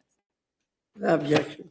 And this is ready access. And we already discussed earlier the fact that this bill, you have changed the enactment date of this bill to go in effect as soon as it is signed into law. If you could get this bill, like your goal would be to get this bill as soon as possible, right? Signed into law. Yes? And if that happens, then this 21.3 million American citizens who might not be prepared for a future in a few weeks in terms of Texas, who might want to, they're excited about the race, they're excited about the Republicans, senators who are running against each other and battling it out, they're excited about the Democrat primaries, they want to get involved, they want to register to vote, and they might be on one of the 21.3 million Americans who don't have ready access to citizenship documents. And that's what we are concerned about, is that by rushing this into law, you are going to prevent so many people from being able to register to vote. And that's, I think, unacceptable. When you say how many illegal, immigrants or too many voting, I'd flip the question and ask you, how many eligible citizens are you worried about being turned away because you are rushing something like this into law? Do you care? We have specifically considered that there may be individuals that are not in possession of documentary proof of evidence. And on page 12 of the legislative text, we put forward, in conjunction with what will be EAC guidance for applicants who did not provide or have that possession of documentary proof of citizenship, ultimately giving them avenues to be able to attest to their citizenship, which is still significantly stronger than underlying law. And because of the process as set forward in the legislation. I do not think we'll reach the concerns that you've brought forward today. Yeah, and I think that this is interesting because we already heard from the ranking member that there is already an attestation. So now you're saying, well, it's all right because we're going to allow them to do basically an affidavit, an attestation. That's what is already required, is an attestation. But now you're going to make them attest and then go out and have to spend all that money to get those underlying documents. And I mean, that's a huge concern that I have. The other one is that you have eliminated the ability of people to register to vote, providing documentation, unless they do it in person. I represent a huge rural area. My voters, people who are eligible to vote in my area, might need to travel 5 hours, 4 hours round trip because we have a lot of space between us. We love those little towns and villages, but that's not where the county clerk's office is. And I have a major problem with the fact that, what are they going to do? Like, who's going to help them pay for that gas? Is there any way to help them pay for that gas? Can they apply for anything to help pay for that gas? What are they going to do in terms of childcare? Working women don't have anyone to leave their kids with, so they can go register to vote during working hours. Because when our county clerk's office is open, Mr. Chairman Style? It depends on the Generally- jurisdiction. Generally, Monday through Friday, 8 to 5. Not which is during when- election season in the state of Yeah. Wisconsin, but that may be the case in New Mexico. Yeah. But generally, that's when they're open. And I think that that's the problem with this legislation, is it puts all this burden on eligible citizens who are going to be deterred from voting. Ranking member. Yeah, Morale. I do want to comment on that because particularly for rural voters, and I hear my good friend, Mr. Griffith, who also serves on Committee on House Administration. I've heard him say several occasions talking about the needs of rural voters. So think about this. 80 million rural Americans, many of whom register to vote online or via mail currently, have to travel significant distances now under this bill. And by the way, its registration is largely, for all the talk about voter ID, I haven't said a word about voter ID during this whole conversation. It's about registering, the difficulty in registering. They did narrow the number of things that states currently allow for voter ID, make it harder and harder. That is an actual fact of this. Student ID is no longer. But now you're going to have to drive. And just to, for instance, Inyo County, California, some voters would have to travel 378 miles round trip to their designated election office in order to register. 7 hours of driving. I don't know, does that sound like a burden to anybody? 7 hours in the car to register to vote? SAVE Act would force voters in Mojave County, Arizona to drive over 500 miles, crossing state lines several times in order to get to designated election offices. That doesn't seem extreme to anybody? You're going to turn over your data to the Department of Homeland Services and Christie Nome. You're going to have to drive, in some cases, particularly rural voters, hundreds of miles, hours and hours in the car. And by the way, God forbid you get to the election office after traveling 3.5 miles with another 3.5 mile trip to go home, and you forgot something that was one of your documentary proofs of documentation.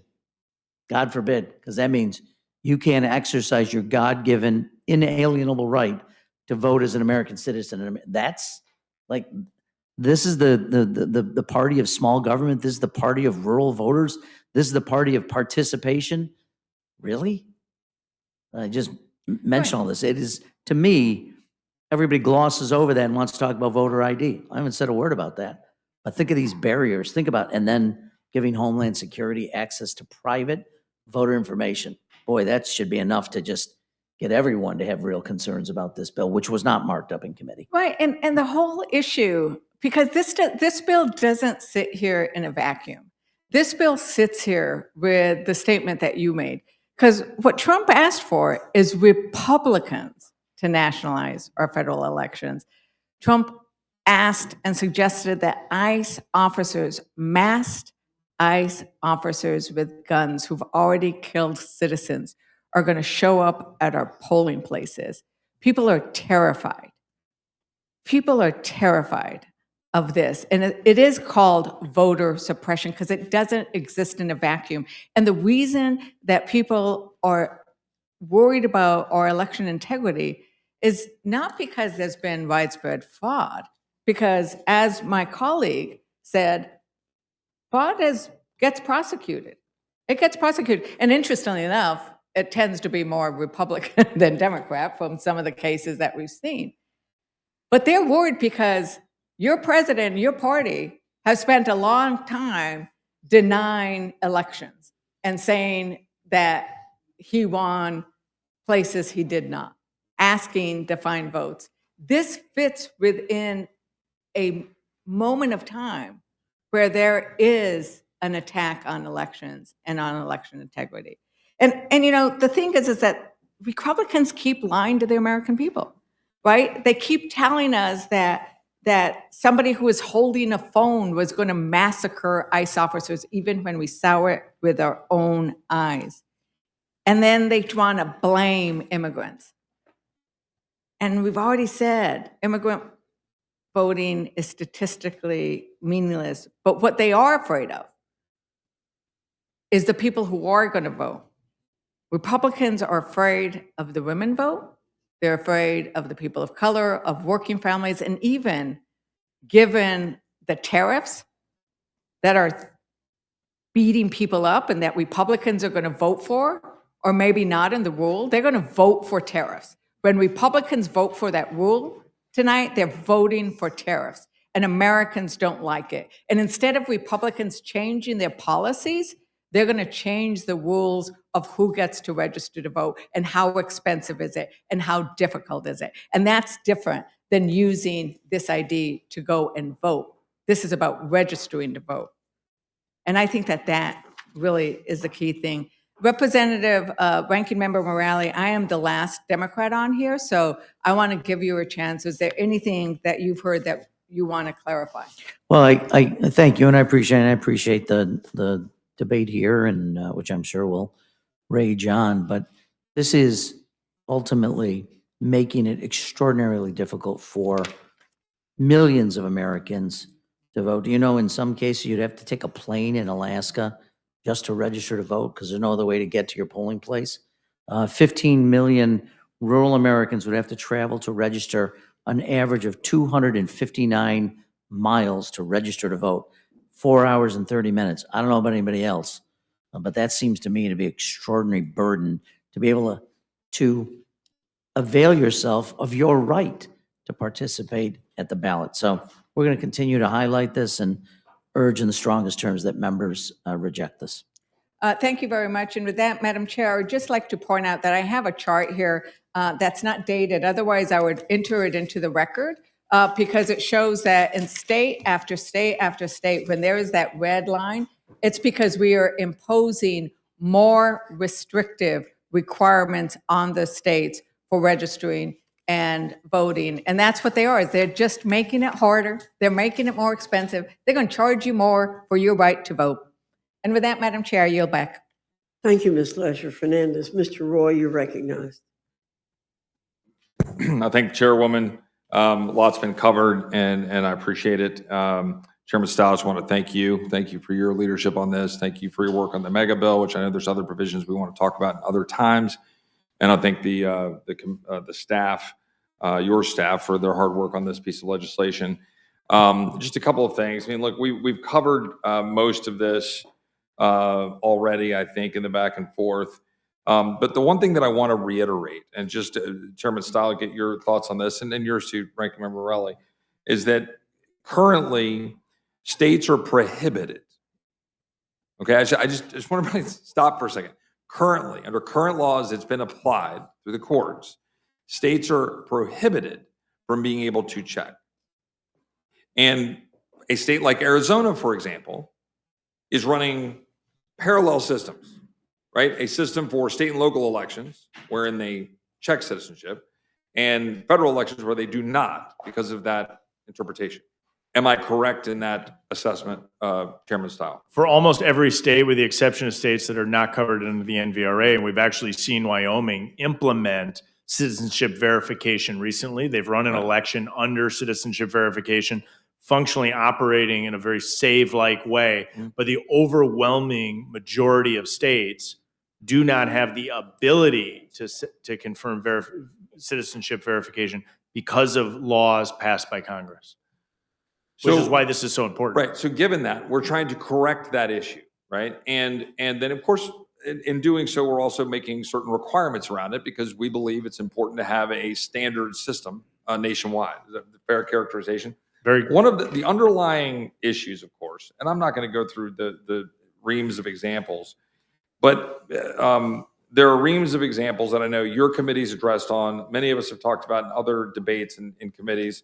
I don't think it's in the appropriate place in the Rules Committee to go through the whole thing.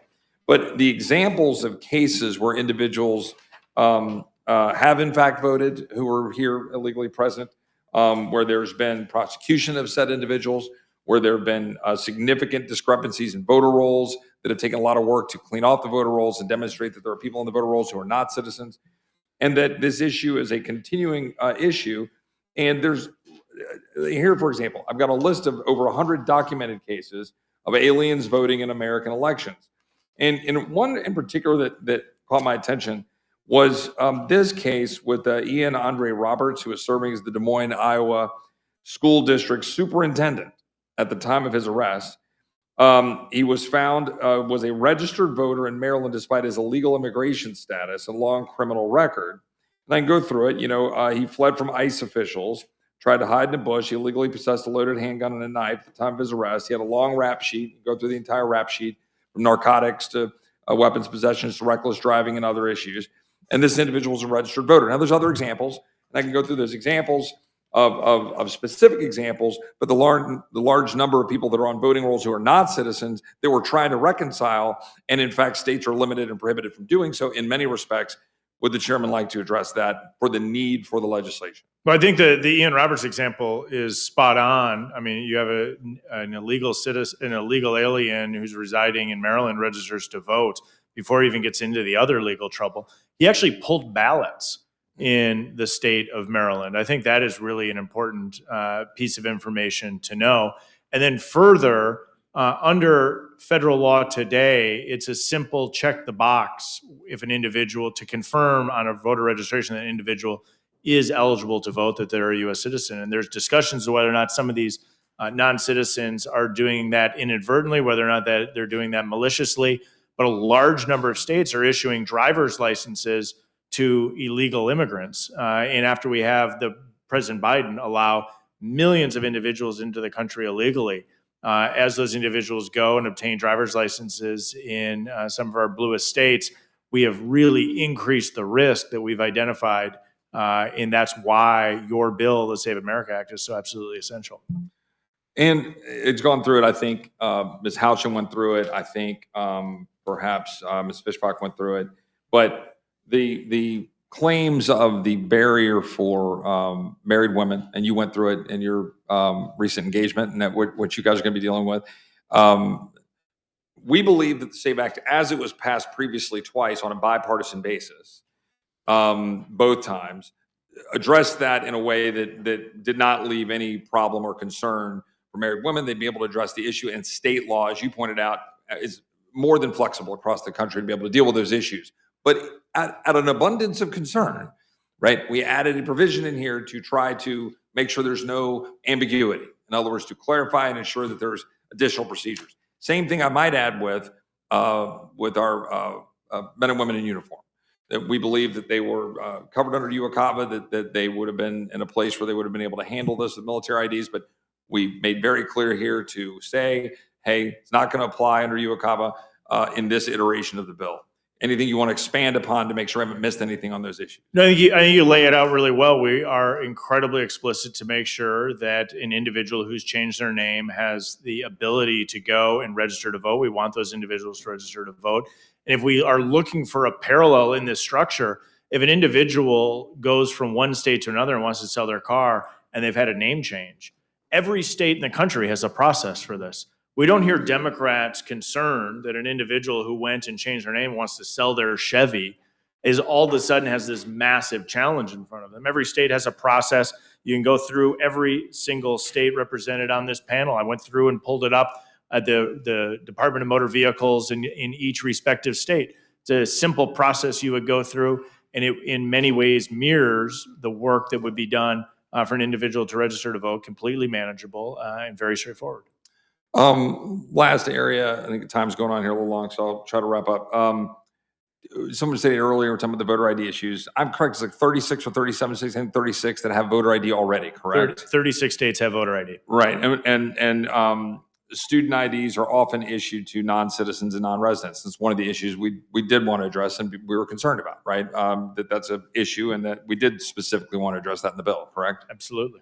And that, look, I would go through a few more things. Like, I would just say this, the clear intent of this bill is to deal with a clear problem where there are, in fact, discrepancies in voter rolls, and there are clear documented cases of people who are non-citizens who vote, right?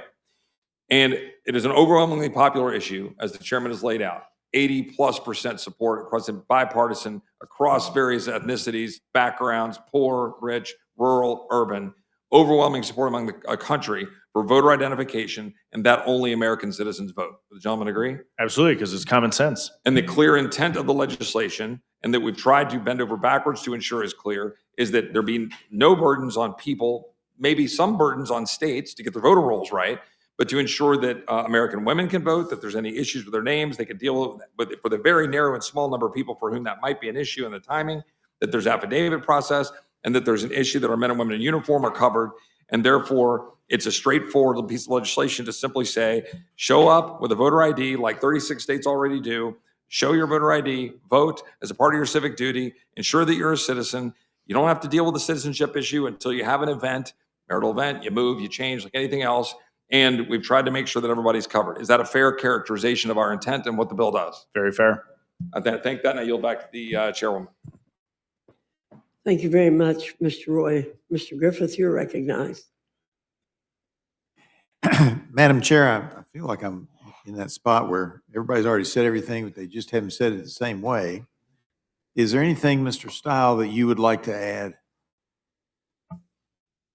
I think we've covered it quite well. I mean, I think this is an incredibly straightforward piece of legislation that says we're going to allow only U.S. citizens to vote in U.S. elections, and you're going to have photo identification when you go and vote. And I think we've laid out how the arguments on the left are false in the way that they were false in their charges against the Georgia election integrity legislation as well. I appreciate that. I would say I really don't understand these voter registrations in other states, because in my rural district, and my constituents want citizens to be the ones who vote, and they are fine with voter ID. I'm not sure 100% would say that, but a vast majority.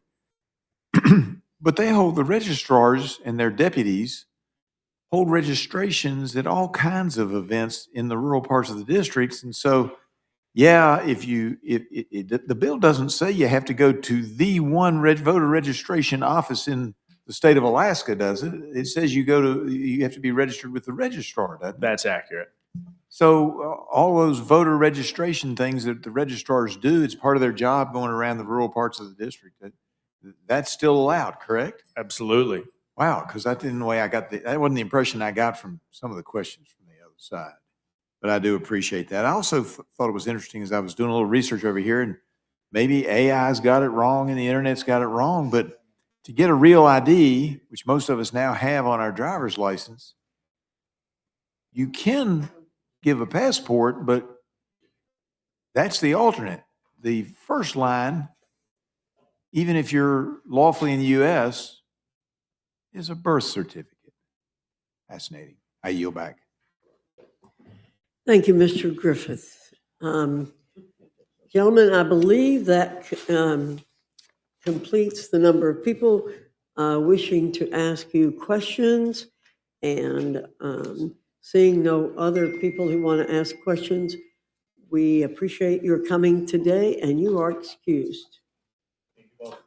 Thank you. Don't I have to do, Uh, what do you want me to do about amendments? I now welcome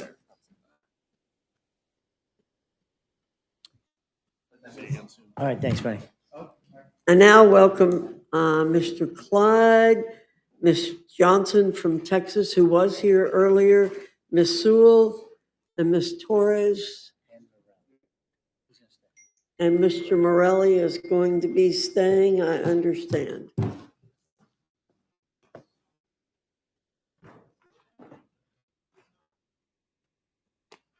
Well, Ms. Sewell, it looks like you have it to yourself. So you know the spiel. We will welcome your written testimony, and we ask you to summarize what it is you have to say to the committee. I understand you have an amendment. Madam Chair, as the ranking member of the Subcommittee on Elections, I'm not sure if you all have a copy of the amendment? Please use your mic. Do you have a copy of the amendment? Okay. Madam Chair, as the ranking member of the Subcommittee on Elections, there's nothing more important to me than protecting the cornerstone of democracy. That is why I'm offering an amendment to address the discriminatory voter identification provisions in the Save America Act that require voters to show only their driver's license, passport, or birth certificate to register to vote. These barriers to ballot box are concerning because there are more than 140 million Americans that do not have a passport, who do not have easy access to a birth certificate or a driver's license. There are also 69 million women who have changed their last name after getting married and whose last name does not match the maiden name on their birth certificates. Moreover, this issue has had personal impact for me. In 2012, we had a very difficult time getting my father, who was disabled, 9-time stroke victim in a wheelchair, a photo ID in order for him to vote. And he was obviously in 2012 very motivated to vote since I was on the ballot and he wanted to be able to vote for me. And you would think that this would not have been a problem. But you see, my dad had been in a wheelchair for 10 years, so he didn't have a driver's license. And one of the requirements for Alabama at the time, it still is, that you have a photo ID issued by someone in the voter registrar's office. And so, it was really burdensome for my mom in a small town, Selma, to first of all, to get dad up, dressed, and ready to go and take his photo ID. The truth of the matter is that until we had one of those vans that kind of fold out, it was really hard to transport my father.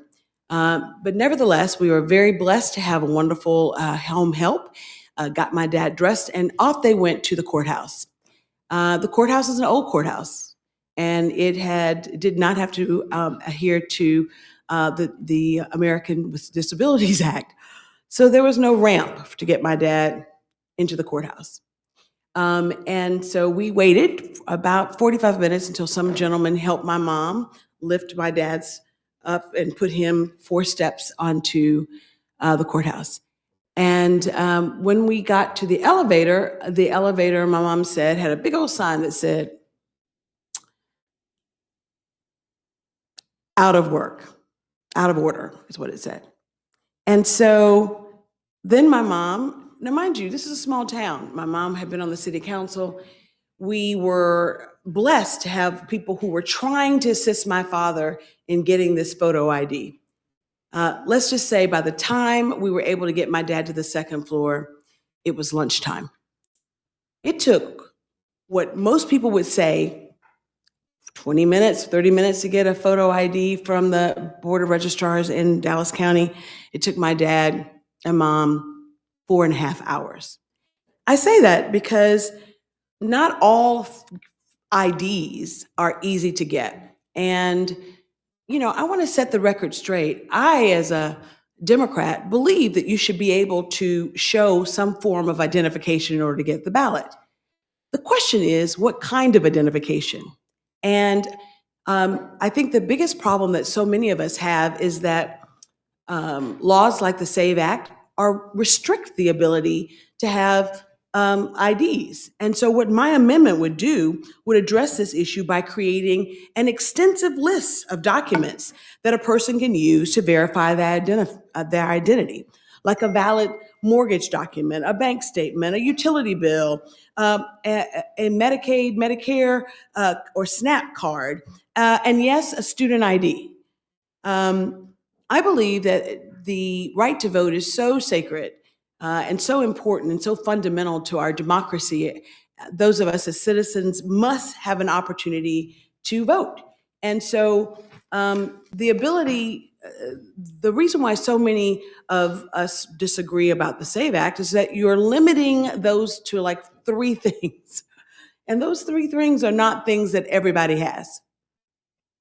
That's just the fact of the matter, whether you are an American citizen or not. And you know, what's really interesting is that Kansas, the state of Kansas, tried to institute the requirement of citizenship, proof of citizenship in order to register to vote. First of all, it took over a year and a half to implement. And in fact, 12% of American citizens, were told that they were ineligible to vote, only to find out 99% of them that they were American citizens and should be able to vote. I say that to say that we've gone down this road before. We've gone down this road before, and we know that that laws like the SAVE Act are limiting our ability to access the ballot box for so many disabled, seniors, students. It's as if there are a subset of individual citizens that the Republican Party wants to limit their ability to vote. And I just think that that is unacceptable. So my amendment is pretty simple. It's very common sense. It would expand the list of options for showing an ID in order to vote. And again, I want to just say thank you for the opportunity to present my amendment and the opportunity to state for the record that you should, and most Americans agree, show some form of identification in order to vote. Thank you, Ms. Sewell.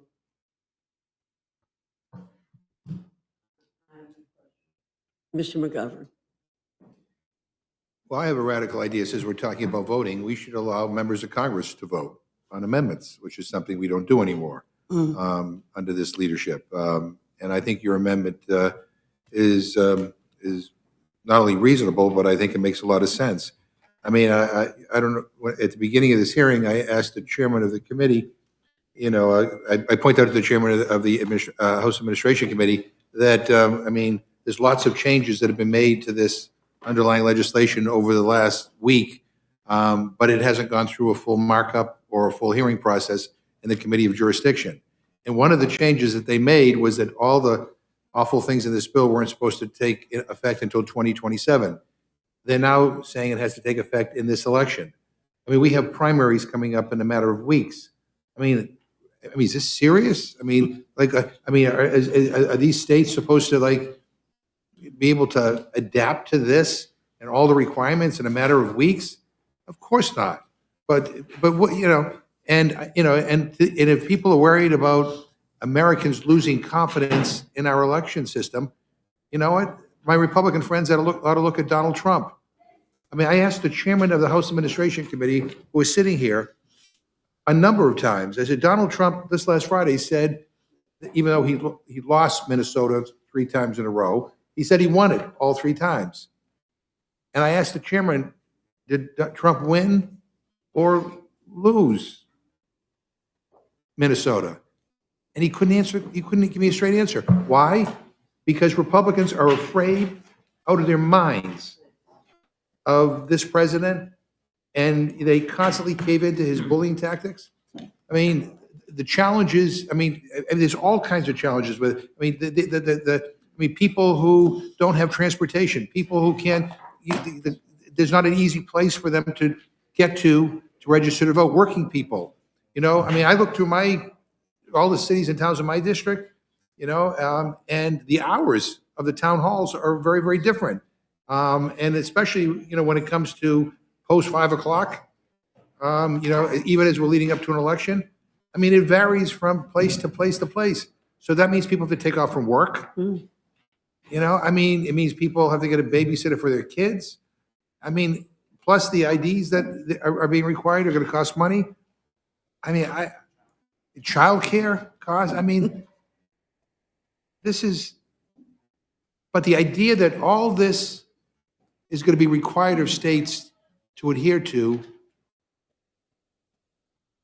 you know, in the first primaries in a few weeks. I mean, this is, I don't know. I mean, you know, I don't know whether, this is not a serious effort. And if Republicans are worried about people's confidence in our elections, by the way, there's no evidence that non-citizens are influencing our elections anywhere.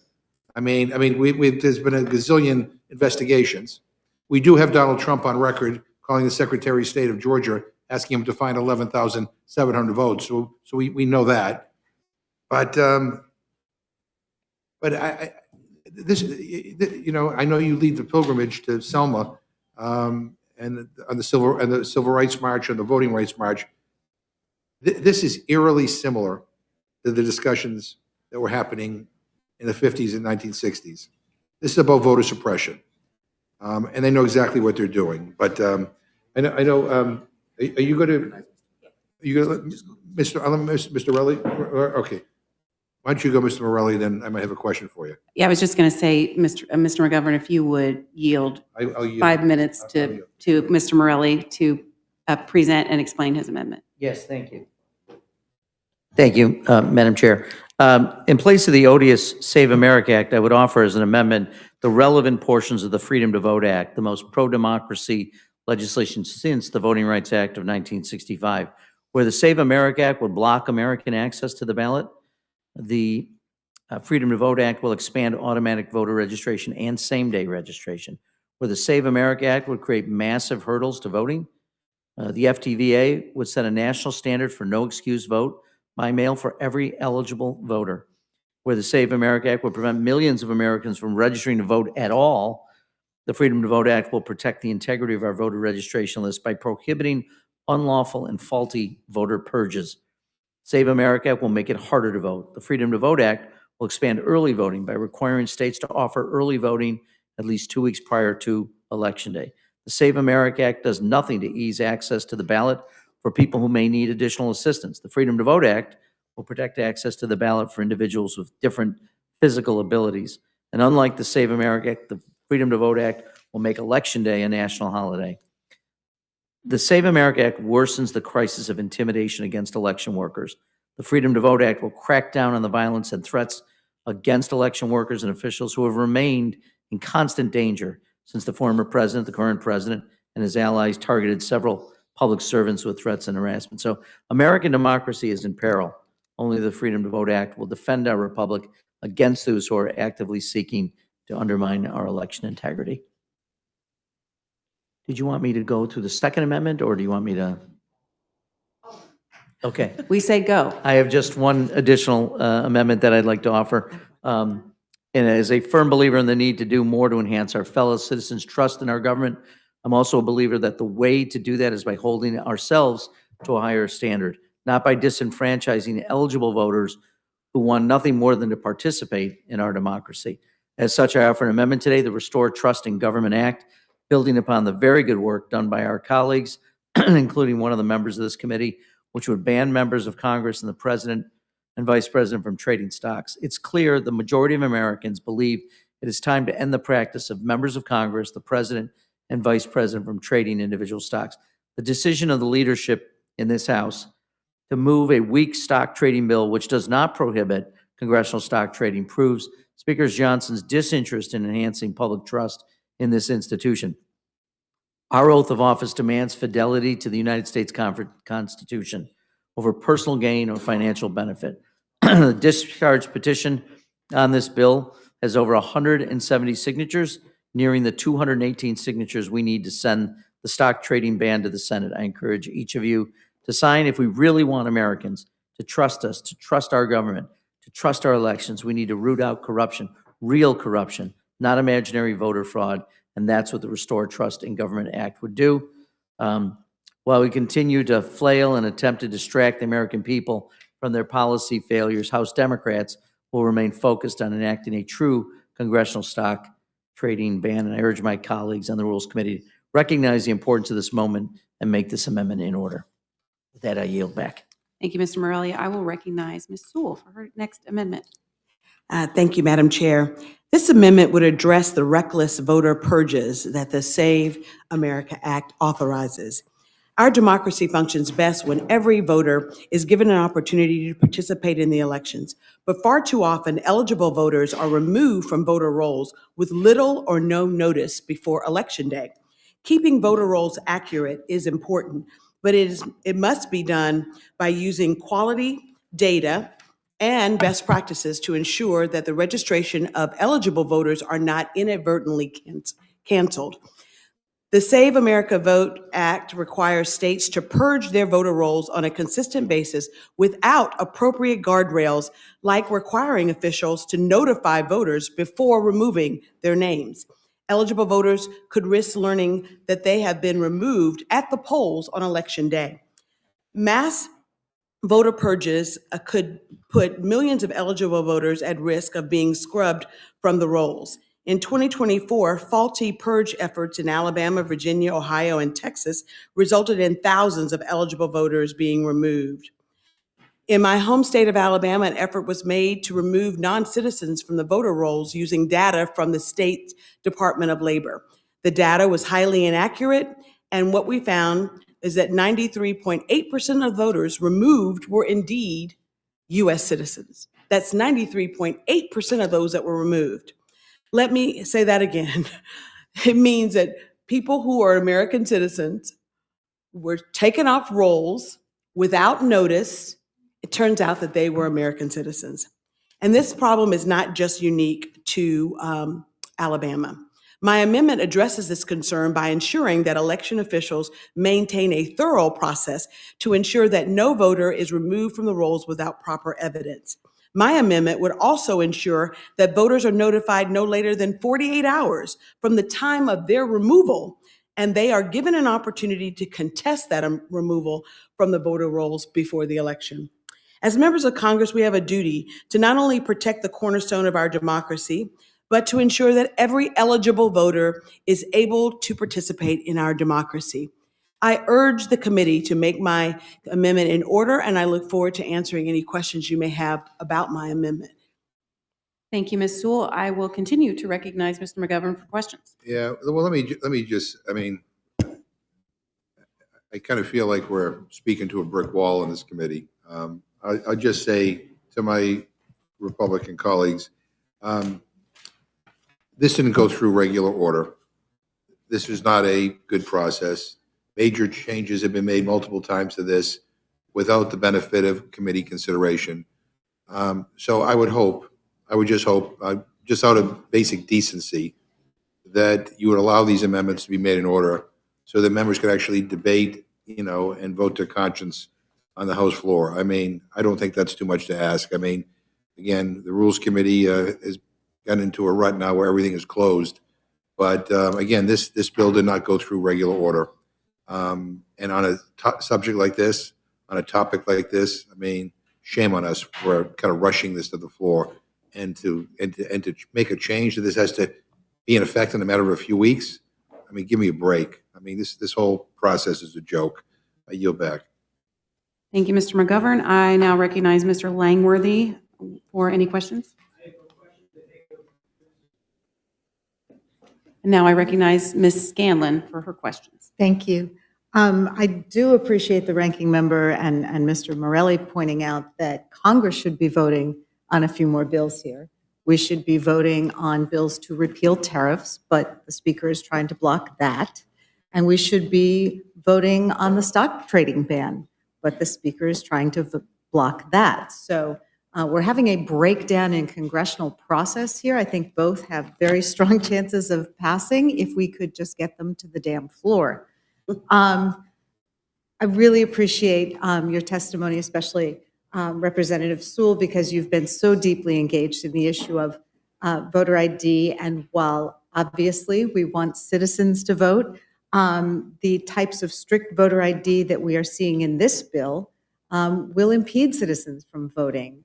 You mentioned the live action experiment that happened in Kansas when people were not allowed to vote because of this type of law. I mentioned earlier that we saw similar impact in Pennsylvania. I just want to talk for a minute to Pennsylvanians because this bill would restrict the forms of ID that you're allowed to use to register and vote in Pennsylvania. One form is real ID, okay? 3/4 of Pennsylvanians do not have real ID. It is one of the slowest uptake states in the country. Less than half of Pennsylvanians have a passport. So we already have a massive number of voters in Pennsylvania who would not be able to vote this year in this election as a result. And any Pennsylvania representative who would vote for this bill is absolutely not representing their constituents. The last thing is I do appreciate the amendments you have offered. This is the 250th anniversary of our democracy, so your efforts to try to make sure that our democracy is functioning and that everybody has the opportunity to cast their ballots are really, really appreciated. So thank you. Thank you. Thank you, Ms. Scanlon. I now recognize Mr. Norman from South Carolina for any questions. Thank you, Mr. Norman. I now recognize Ms. Ledger Fernandez for any questions. Thank you very much. And I want to thank both of you for those amendments. And yes, let's ban stock trading. Let's ban stock trading by Congress people, senators, the president. Let's ban all stock trading. We should not be utilizing information we get to trade stocks. Simple. And why Speaker Johnson doesn't want to do that is beyond me. So I'm glad we're going to be able to talk about your amendment because they won't make it in order, right? They know that if that went to the floor, Republicans would vote for it. So they're going to keep it off. But thank you for bringing it out. And Representative Sewell, you are such a champion for election integrity, for democracy. Thank you so very much for pointing out what happened in Kansas. Because earlier here, we had some questions of how many illegal aliens is too many? And, you know, both Chairman Stiles and Ranking Member Morale responded one, right? We don't want anybody who's not eligible to vote. But I think the flip question is, how many is too many citizens who have been kicked off the rolls? And I would ask those of, you know, I know that was now Chair, woman saying, well, that's too many. I'm not going to stand for that. Do you remember how many Kansas citizens, United States citizens, were kicked off the rolls? I can actually find out. You can act like that. Because I would then ask, is it all right? Do my Republican colleagues think it's all right that I'm looking at, and maybe I'm looking at a Kansas report now from Topeka, Kansas, that it was 31,000. Yes. 31,000. Yes. Like, I don't know. Do my Republican colleagues think it's all right? Mr. Langworthy, do you think it's all right to kick 31,000 United States citizens off the rolls? No, that's not the question. Is when you have United States citizens who are eligible to vote and can't, that's the question. And that's what happened in Kansas. You know, you don't ever lose the right to vote if you're an American citizen and you're registered to vote. And I think it's really unseemly that just because you missed 2 elections, you're kicked off of the voter roll. It's not as if this right is something that you earn it because you're an American citizen, period, full stop.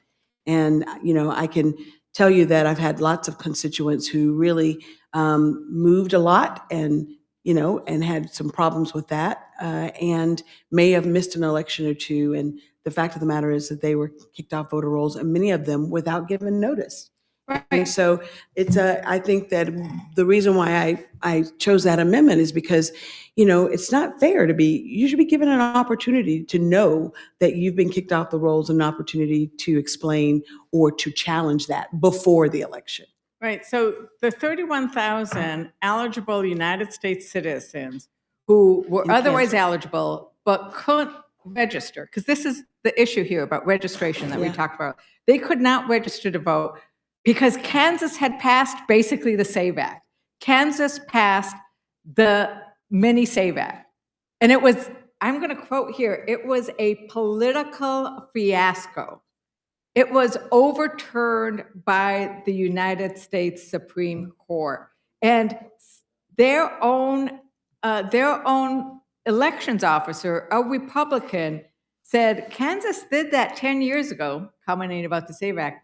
It didn't work out so well, right? Because it's not right to not let United States citizens register to vote. I mean, that's just wrong because they don't have a passport. And we already talked about how expensive a passport is. Ranking Member Morale, I love the fact that you laid out the distinction between what Democrats are trying to do, which is to make it possible for people to register and to vote, which is what Republicans are doing, which is make it more expensive and harder, more complicated, more burdensome, more paperwork, more red tape.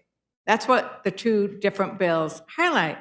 I represent a lot of Native Americans, as you know, Representative Morale, and we looked earlier at the IDs for driver's license, because you could not use, except for in 5 states, none of our driver's license could you use to register to vote. You could, as they pointed out, you could go and buy, I don't know, what did Scott say, Representative Scott say, Tylenol or something, but you can't use it to register to vote. I'm concerned about tribal ID. Now, we all acknowledge, right? Native Americans, if you are a member of a tribe, you're going to be a citizen of the United States, and your heritage is going to go back thousands of years, right?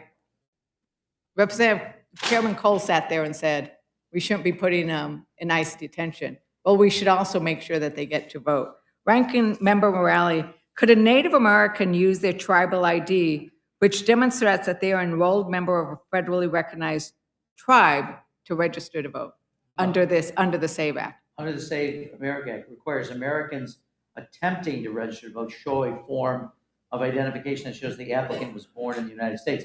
But IDs often issued by tribal governments do not show place of birth, which is sort of ironic. I mean, to your point, been here thousands of years, first Americans.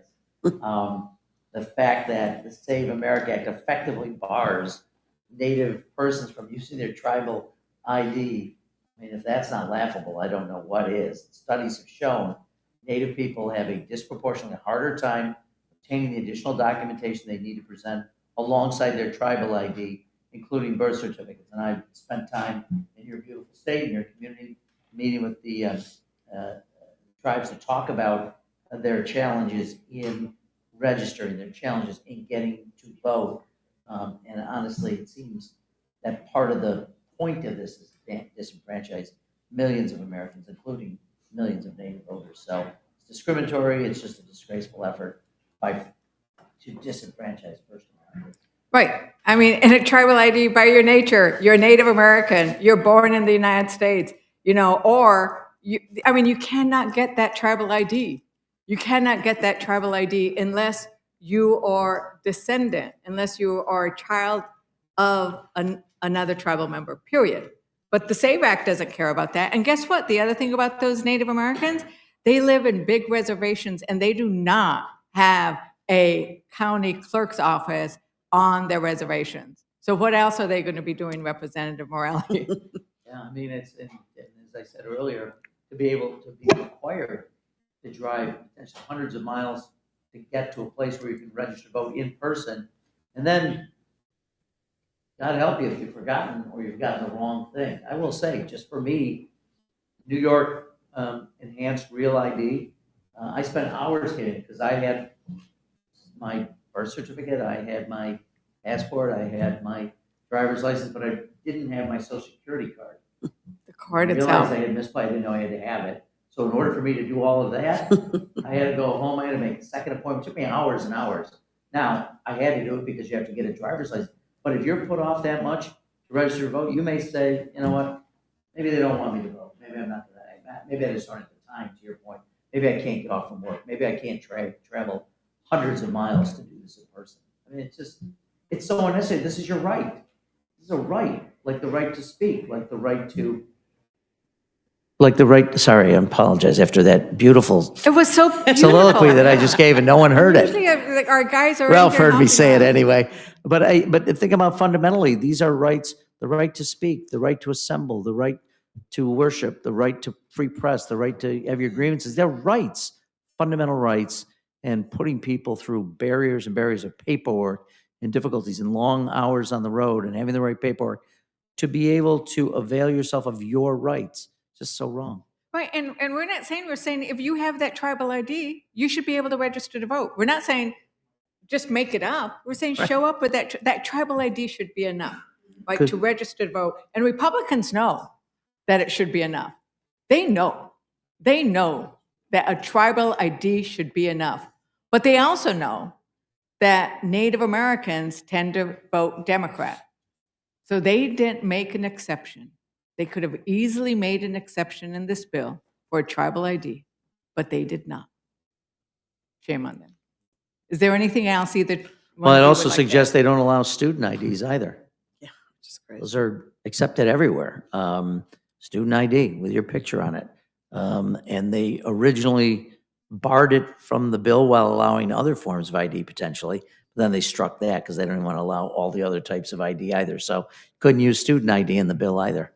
You can't use hunting licenses anymore, can you? No Yeah. hunting license, fishing license wouldn't be allowed, firearms ID would not be allowed. They're very restrictive. It's restrictive, more restrictive than most states that require photo IDs. So they're making it even harder for the states that already have photo IDs. Right. It's basically the Kansas law, which Kansas has said we're not doing anymore. But I guess we're not going to learn that Political lesson. fiasco. And with that, thank you for bringing those stories and your amendments. I wish we could debate them on the floor so that, we could see where people stood. And with that, Madam Chair, I yield back. Thank you. I now recognize Mr. Neguse for the purposes of questions. Thank you, Madam Chair. I don't know that I have any questions. I want to say thank you to my colleague from Alabama for her courage and her convictions and for leading the charge. And I think sharing with this committee the blunt realities that we are but one generation removed from some of the worst civil rights abuses in the history of the country and in the context of voting rights. So I'm just very grateful to you, and it's a reminder.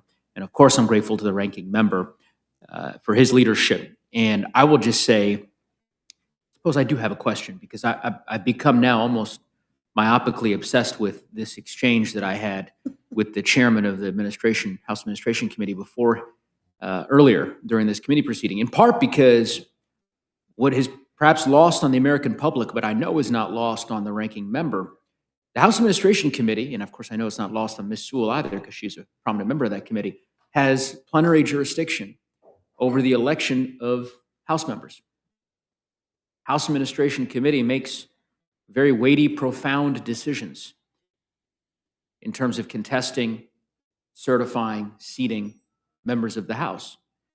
And to have a chairman who pointedly refuses to concede the most basic of fundamental facts, can't tell me whether or not President Trump won the state of Arkansas in the 2024 presidential election, is unwilling to just say the words, is deeply dispiriting and I think foreboding about what may befall this House in the future. And so I'm still gathering my thoughts about the best way to respond, because I don't think it's appropriate for someone to answer the questions in the way that he did and serve as the chairman of that committee in particular. He can serve as a chair at other committees, but that committee ought not be one that he is leading, given his predisposition.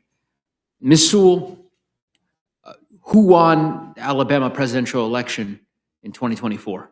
Donald Trump. Donald Trump won it. Mr. Langworthy, who won the New York presidential election in 2024? Kamala Harris. Wasn't difficult for you to say it. I know it pains you, but Mr. Norman, who won the presidential election in South Carolina in 2024? Donald Trump, right? Not difficult for you all to say it. Deeply problematic for Mr. Stile to walk in here. I think neither of you were here during the exchange, so I encourage you to maybe go watch it. But to have him come in here and refuse to acknowledge presidential election results in any state, apparently, because he's so worried about offending Donald Trump, so nervous that someone at the White House is watching his every word, and that if he concedes that Donald Trump didn't win Minnesota in 2024, notwithstanding the president's rantings and ravings online, that I don't know, maybe he'll earn a primary challenge, or his political future will be imperiled. Who knows? So I just, anyway, I'll yield to the ranking member. I just wanted to amplify your point, which I'm very grateful for, which is, I think back in the lessons of history, if John Adams had taken the view that he couldn't acknowledge that he had lost the election, Jefferson, how different this country would be. Who knows if he would even be here? It took extraordinary, leap of faith for people in the early republic to just acknowledge wins and losses. It's a lesson I learned, honestly, as a young boy. My father would say, you don't gloat when you win, and you never, ever object to when you lose. You just, congratulate the winner, you move on, and you try to do your best next time. I think that's what America is all about. So democracy is fundamentally about, and when people refuse to acknowledge wins and losses, really just let the voters have their choice, which is what this is all about, we're in deeply, deeply troubling times if that's not the case. I appreciate your comments.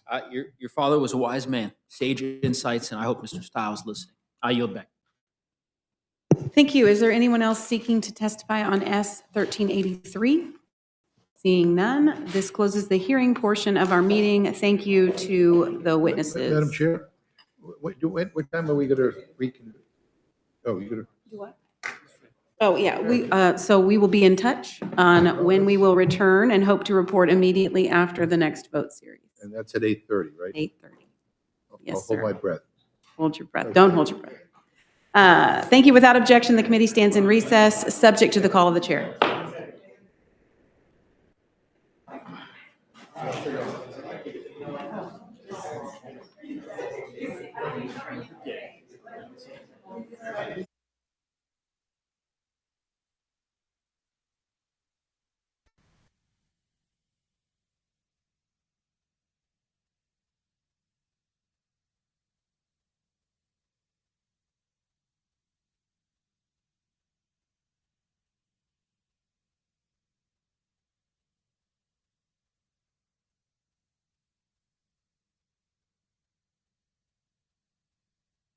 Why did the entire establishment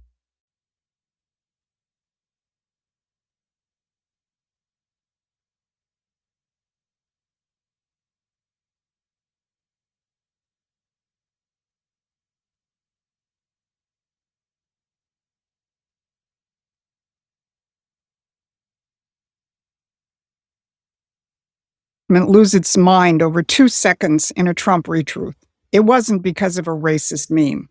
It was the fear that their 2026 election rigging plans are being exposed. Because just like in the last 2 presidential elections, the globalists are wargaming the 2026 midterms, and we just caught them admitting it. Now, if you listen to the left, that retruth was proof that Donald Trump is a racist. If you listen to parts of the MAGA sphere, it was just Trump trolling the Obamas. They're both missing the point. That post was about fraudulent elections, and the president himself said it. If you take a look at that and see the whole thing, it was a small section at the very end, but that was about fraudulent elections, which we have a lot of them. We're going to get it stopped. And I liked the beginning. I saw it and just passed it on.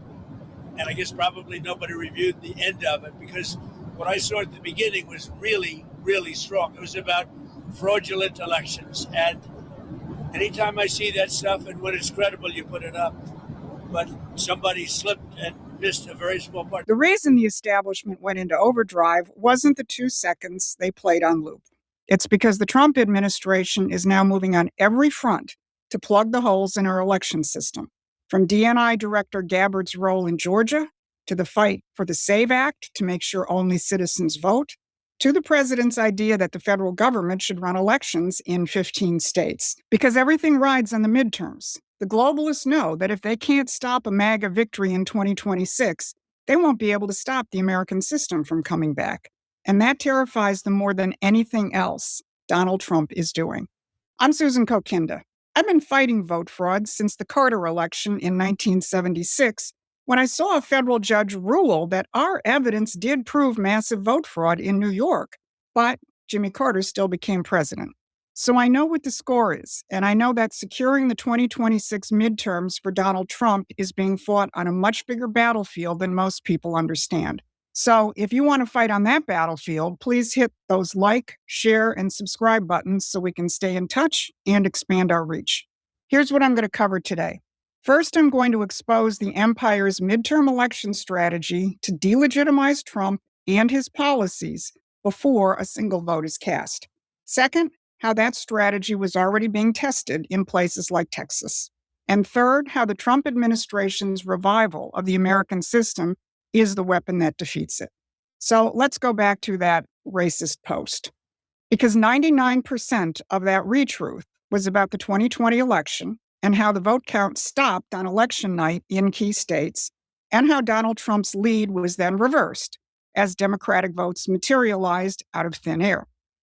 The media doesn't want you to see that part because the Trump administration is now moving on every mechanism that was used to do it, like the FBI raid on the Fulton County, Georgia Board of Elections with DNI Director Tulsi Gabbard's presence, and the possible smoking gun evidence from Venezuela, where the arrest of Maduro may have provided hard proof of foreign interference, and all of the other efforts to force the states to clean up their voter rolls.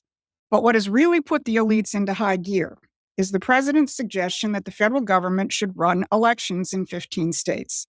That has set the empire's election propaganda machine into overdrive. Look at this headline in Mother Jones: Project 2026, Trump's plan to rig the next election.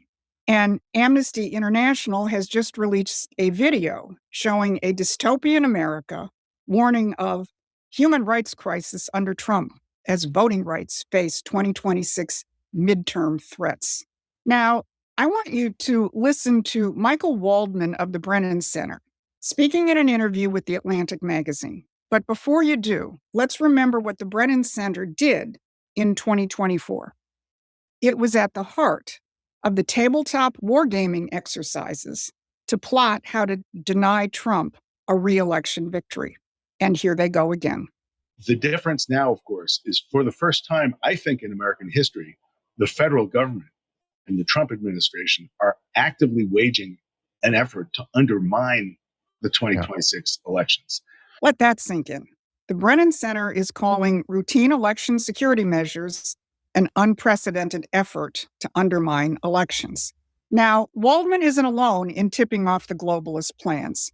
Michigan Governor Gretchen Whitmer, often touted as a possible 2028 Democratic presidential candidate, kind of spilled the beans in a recent interview. What do you assume the president's approach is?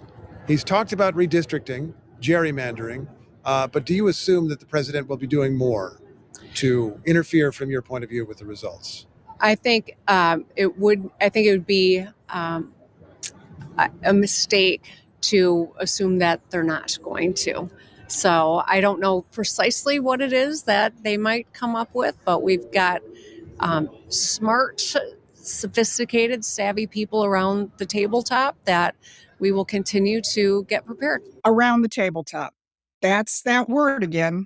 And then when the interviewer pressed her on the details, here's what she said. There are important reasons that I'm not going into a whole lot more detail on that, Steve. I think, I'll just leave it at this. We've got some brilliant folks who are working on this, and we will be prepared. Think about that. The governor of a key battleground state just told you there are some brilliant folks working around the tabletop to prepare for the 2026 elections. She used the exact language of the 2024 wargaming operations, and then she refused to get specific. I wonder why. So if you're beginning to realize that the fight for the midterms is being waged on a battlefield most people don't even know exists, you need to subscribe to Promethean Action's free newsletter. We've been exposing these operations for decades, and we'll help you see what's really happening so you can fight it. So please head on over to the Promethean Action website and subscribe. Because the elites are really in a mortal terror. They see in President Trump's second term a full-on declaration of war against their globalist system and a revival of the American system. And all they can do now is to try and cut it off by running their war games and their psychological operations to deny the president a Congress that will work with him, and they would like to give him a Congress that will impeach him. Now, we just saw that strategy in action in Texas. On January 31st, a special election for a Texas state Senate seat turned into a warning shot. A district that Donald Trump carried by 17 points in 2024 saw the Republican candidate lose in what should have been an absolutely safe race. Now, let's go back to that interview with the Brennan Center's Mike Waldman and look at when it was recorded. It was recorded back on December 10th. And here's what Walden said then about how Democrats could flip back voters who had voted for Trump in 2024. And in Texas in particular, for example, what they aimed to do was move some more Democratic voters out of Democratic districts, and in fact to try to flip some of the southern Texas districts that have been, to many people's surprise, moving toward the Republicans, even though they're heavily Hispanic. But that kind of assumed that the voting patterns in that community would stay the same as they were in 2024, when Donald Trump won a very substantial share of the Latino vote all over the country.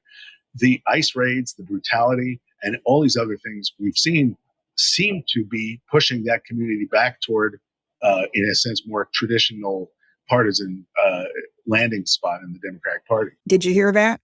They were counting on the anti-ICE provocations. This is a month before things really escalated in Minnesota. They predicted that the violence and the media hysteria would push Latino voters away from Trump, and in Texas, it worked. And you can bet that people at the higher levels of the empire have no problem with people getting killed, and that's what happened in January. The Minneapolis shootings, the rioting, all of it fed the narrative that Trump is an authoritarian. And then the empires turned that narrative into votes in a Texas special election.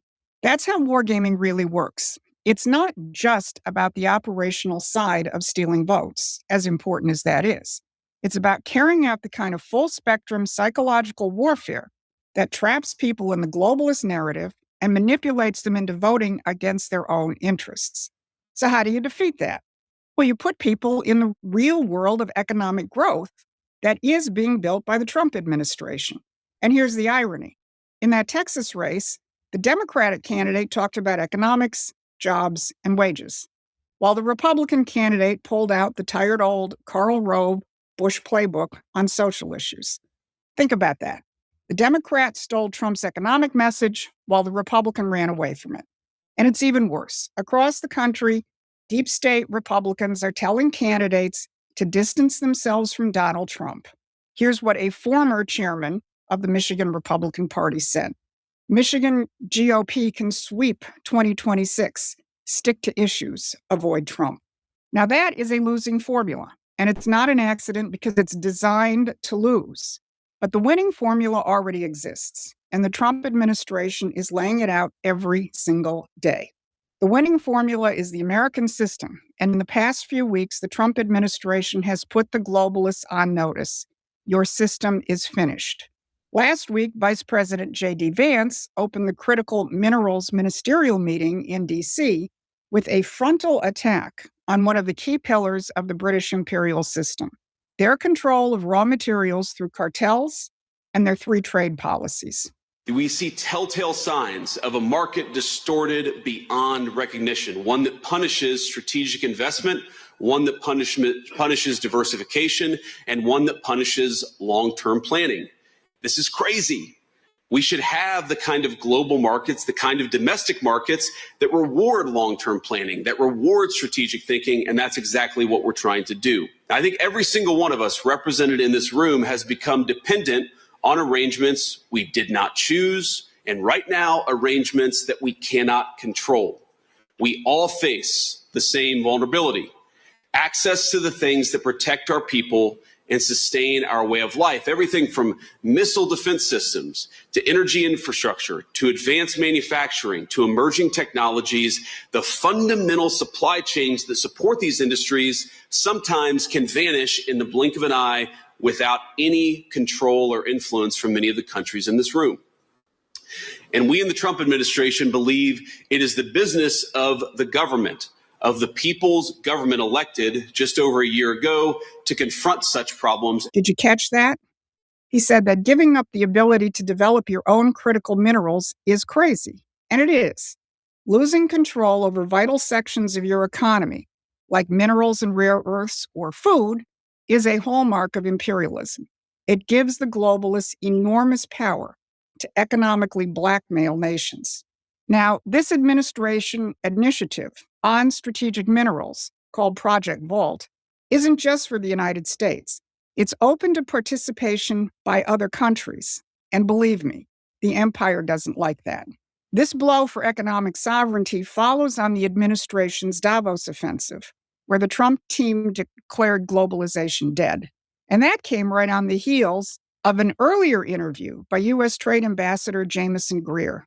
He did a no-holds-barred takedown of the British free trade dogma in an interview with The Economist. Here's World Trade Organization agreements, here's NAFTA, here are these other trade agreements, and they're set in stone, and they will never change, even if it leads to offshoring of America, even if it means manufacturing lossing, even if it means that China becomes the biggest manufacturer in the United States. It's a suicide pact and we have to stick to it. That's crazy, right? That is a recipe for losing your sovereignty and your economic vitality, and we can't have that. Think about that.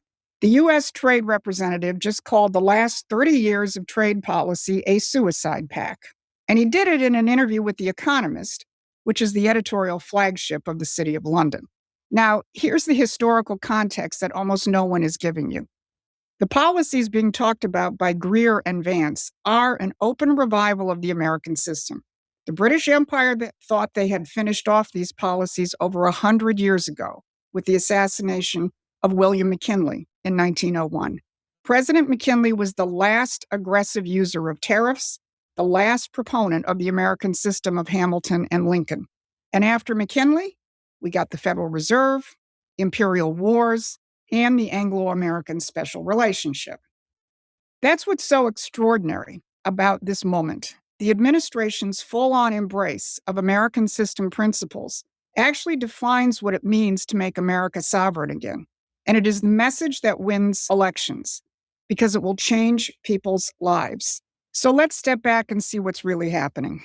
The globalists are already running their tabletop war games to rig the 2026 midterms. They're pre-positioning the threat to democracy narrative to delegitimize any Trump victory. And they're testing their psychological operations in places like Texas and Minneapolis. But here's what they can't stop. They can't stop the factories being built, or the mortgage rates coming down, or the tariffs that are reshoring American industry and bringing jobs back. The American system is winning, and that's why they're desperate. Our job, and I mean all of us, is to make sure that the midterm campaigns are fought on this ground, the ground of economic growth and sovereignty, not on the ground the empire has prepared for us. Promethean Action is doing just that. We're building a movement that will defeat these operations by backing President Trump's economic revolution. If you want to be a part of that fight, get active with Promethean Action and help us grow with a supporting membership or a contribution. Because the next 9 months going into the midterms will determine whether the Trump revolution continues and whether we really do regain our independence. This has been your Monday Brief. Thanks for watching. Please take a moment and subscribe to our free newsletter at prometheanaction.com.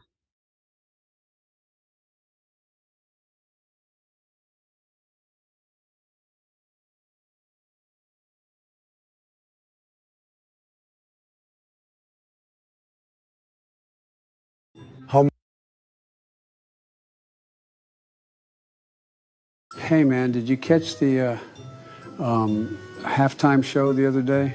Yes, Joe, I did unfortunately see it the other night. It was horrible and a disgrace to our great nation, frankly, just like you are. Oh, come on, man. It couldn't have been that bad. I heard they got the Easter Bunny to sing for it. It wasn't the Easter Bunny, you lunatic. It was a very deranged homosexual called Bad Bunny, who was running around screeching in some fake made-up language that nobody understands, waving around foreign countries' flags. It was just like one of your birthday parties. Huh? Bad Bunny? That sounds like a bunch of malarkey, man. What even is a Bad Bunny? I don't know, Joe. It's probably because his music is bad. And he loves people who hopped over our southern border very stupidly, like bunnies, under your very foolish presidency, which you stole from me. Everybody says so. So nobody like this bunny man? I'm sure some of your radical lunatic Democrats probably thought it was fantastic because they hate America just like the bunny man. Well, I thought it was a great performance and love Trump's hate. Of course you would love it. Gavin, you're a very incompetent and very closeted member of the alphabet people. And who even invited you here? Just go put some more gel in your hair and keep quiet, okay? Well, Trumpy, I think you need to learn from this experience about what the people really want. Oh, I did learn a lot from the performance, Gavin. Don't you worry about that. Oh, yeah? What'd you learn, man? Well, Joe, I learned that I need to start deporting a lot more people very quickly. Oh, come on, man. I'm serious, Joe. The whole thing was basically a commercial about why your very dumb open border policies are not good. I would have rather had Kooky Kama Lama Ding Dong performing there, stumbling around drunk as a goat, talking about her Venn diagrams and cackling like a hyena. At least it would have been in English and understandable, and we would have had something to laugh at. Oh, I love a Venn diagram. It's a circle, which is a shape, and another shape that's also a circle, okay? And you put them together and they become something else, but they are also still circles. They are just not voiceless anymore. They have been unburdened of what they were and of what they are. All right, maybe you would have been just as confusing. All right, everybody, thank you for watching. And if you want to see more baby Trump videos, head over to Pacifier Politics YouTube page for more. And don't forget to hit that subscribe button.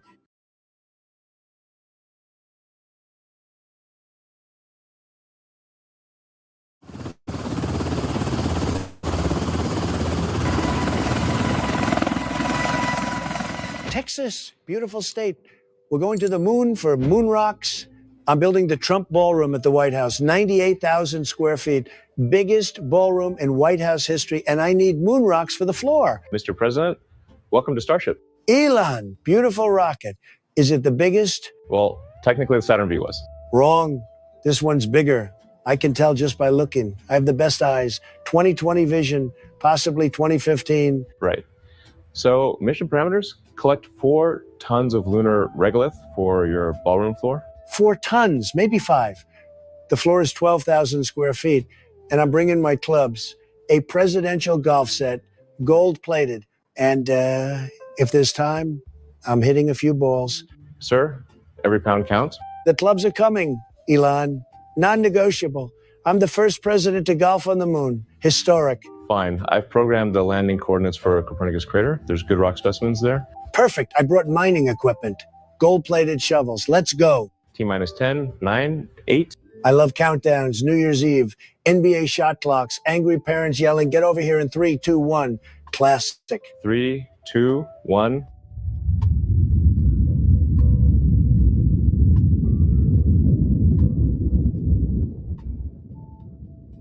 What's that? Is this the Amtrak to Delaware? Jill dropped me at gate 7. Joe, what are you doing here? Donald, what are you doing on the Amtrak? This isn't Amtrak. It's a rocket. To the moon. The moon? Where's the snack car? Can we turn around? We're past the point of no return. We're committed. Fine, Joe's coming. But you're helping carry rocks. 4 tons. I'm a union guy. Carried steel in Scranton. Or ham. Could have been a really big ham. Definitely carried something. Whee! Best train ever. We're approaching the Starlink constellation. Elon, satellites everywhere. It's like a junkyard. That's my network. We hit one. We're losing GPS signal. I'm trying to recalibrate, but the coordinates are scrambled. Unscramble them. I unscrambled the Da Vinci Code. Took me 5 minutes. Dan Brown called, said, how'd you do it? I'm trying. The collision corrupted the landing data. I don't know where on the moon we're going anymore.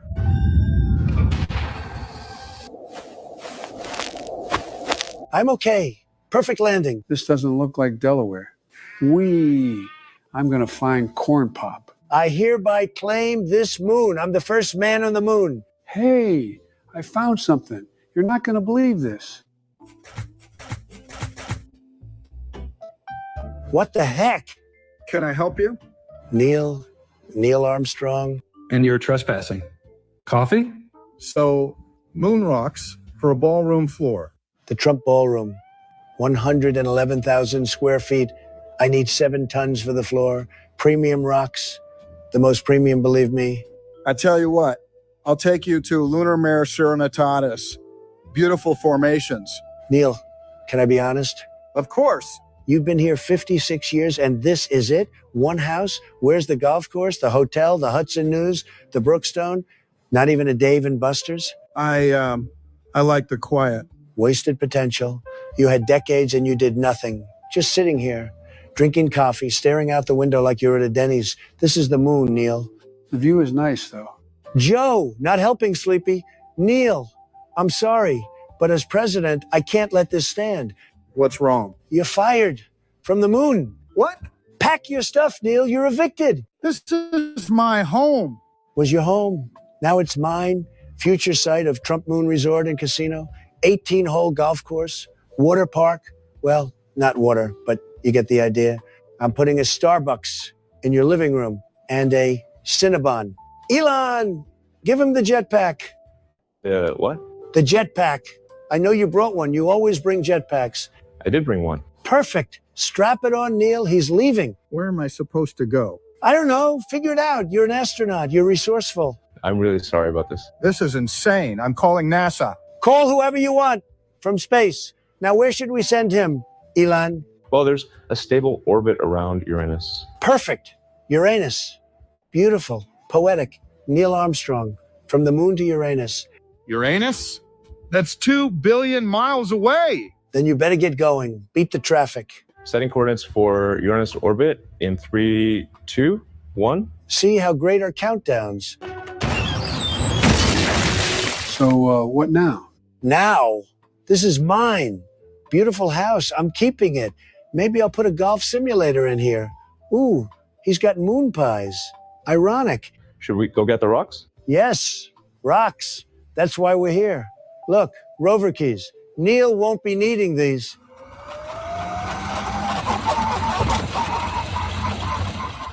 This rover's nice. Neil had good taste.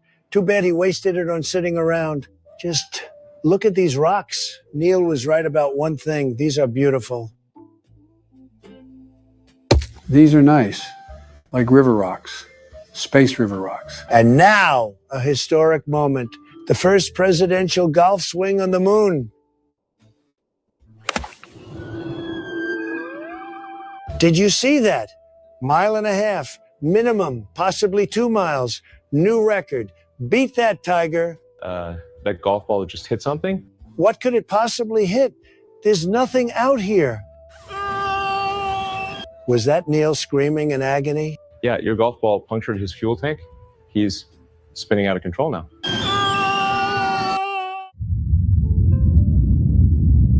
What the heck is even that? Hello, gentlemen. Beautiful day for moon rocks. Bezos? What are you doing here? Collecting them for my yacht. Building a moon rock infinity pool. On a yacht. That goes to space. Jeff, leave. This is our mission. Public domain, Elon. And I've got a bigger cargo hold. Blue Origin's a tourist company. You crash rockets for fun. My rocket's 363 feet tall. Mine's 394, and girth doesn't matter. It's thrust. Your warehouse workers pee in bottles. You sell cars that catch on fire. Your tourists paid $28 million for 11 minutes. Your Cybertruck has 1 star.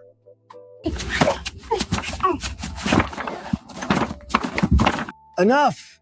You're both rich nerds.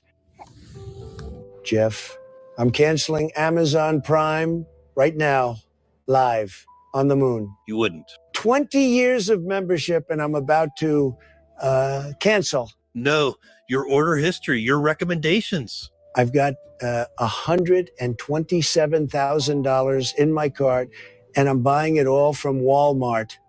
Walmart? These rocks are mine. Say it. The rocks are yours. Good boy. What just happened? I won, Joe, like always. Now let's finish loading. We've got a ballroom to build. We have a problem. What problem? We're 200 pounds over capacity. Joe, listen, you hear that? It's a train whistle. Really? Your train to Delaware is leaving. You got to get on, Joe. Corn Pop saving your seat. Come on, Joe. Your train's here. All aboard. This doesn't look like my regular train. I remodeled it all, Joe. I made Amtrak great again. Thanks, Donald. Have a great trip, Joe.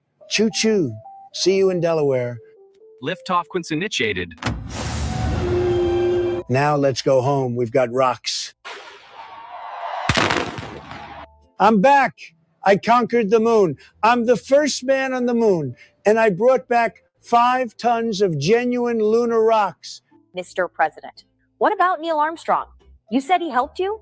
Neil was great, super helpful, showed us where the rocks were. Then he decided to take a vacation to Uranus. His choice. I supported it. He chose to go to Uranus. Well, I helped him choose. With a jetpack. Beautiful send-off, by the way. Very emotional. He was crying, could have been screaming. Hard to tell with the helmet. Sir, that sounds like it doesn't even add up. Next question. Mr. President, what about the golf ball that allegedly hit him? Fake news. I hit that ball 2 miles. If it happened to intersect with Neil's trajectory, then it's a coincidence. Also, what are the odds? Incredible shot. Should be in the Golf Digest. What about former President Biden? Reports say he was on board. Fake news. Go ahead, Elon. Thank you, Mr. President. So SpaceX successfully completed lunar mining operations, minor navigation issues, 2 unplanned ejections, and but nonetheless an overall success. And next stop, Saturn. Those rings, they're mine. I'm taking them. We're going to melt them down. Biggest chandelier ever for the ballroom. But Mr. President, Saturn's rings are made of ice and rock. Not anymore. I'm going to gold plate them. Launch date? Elon, when can we go? Never. Okay, next month. Put it on the calendar.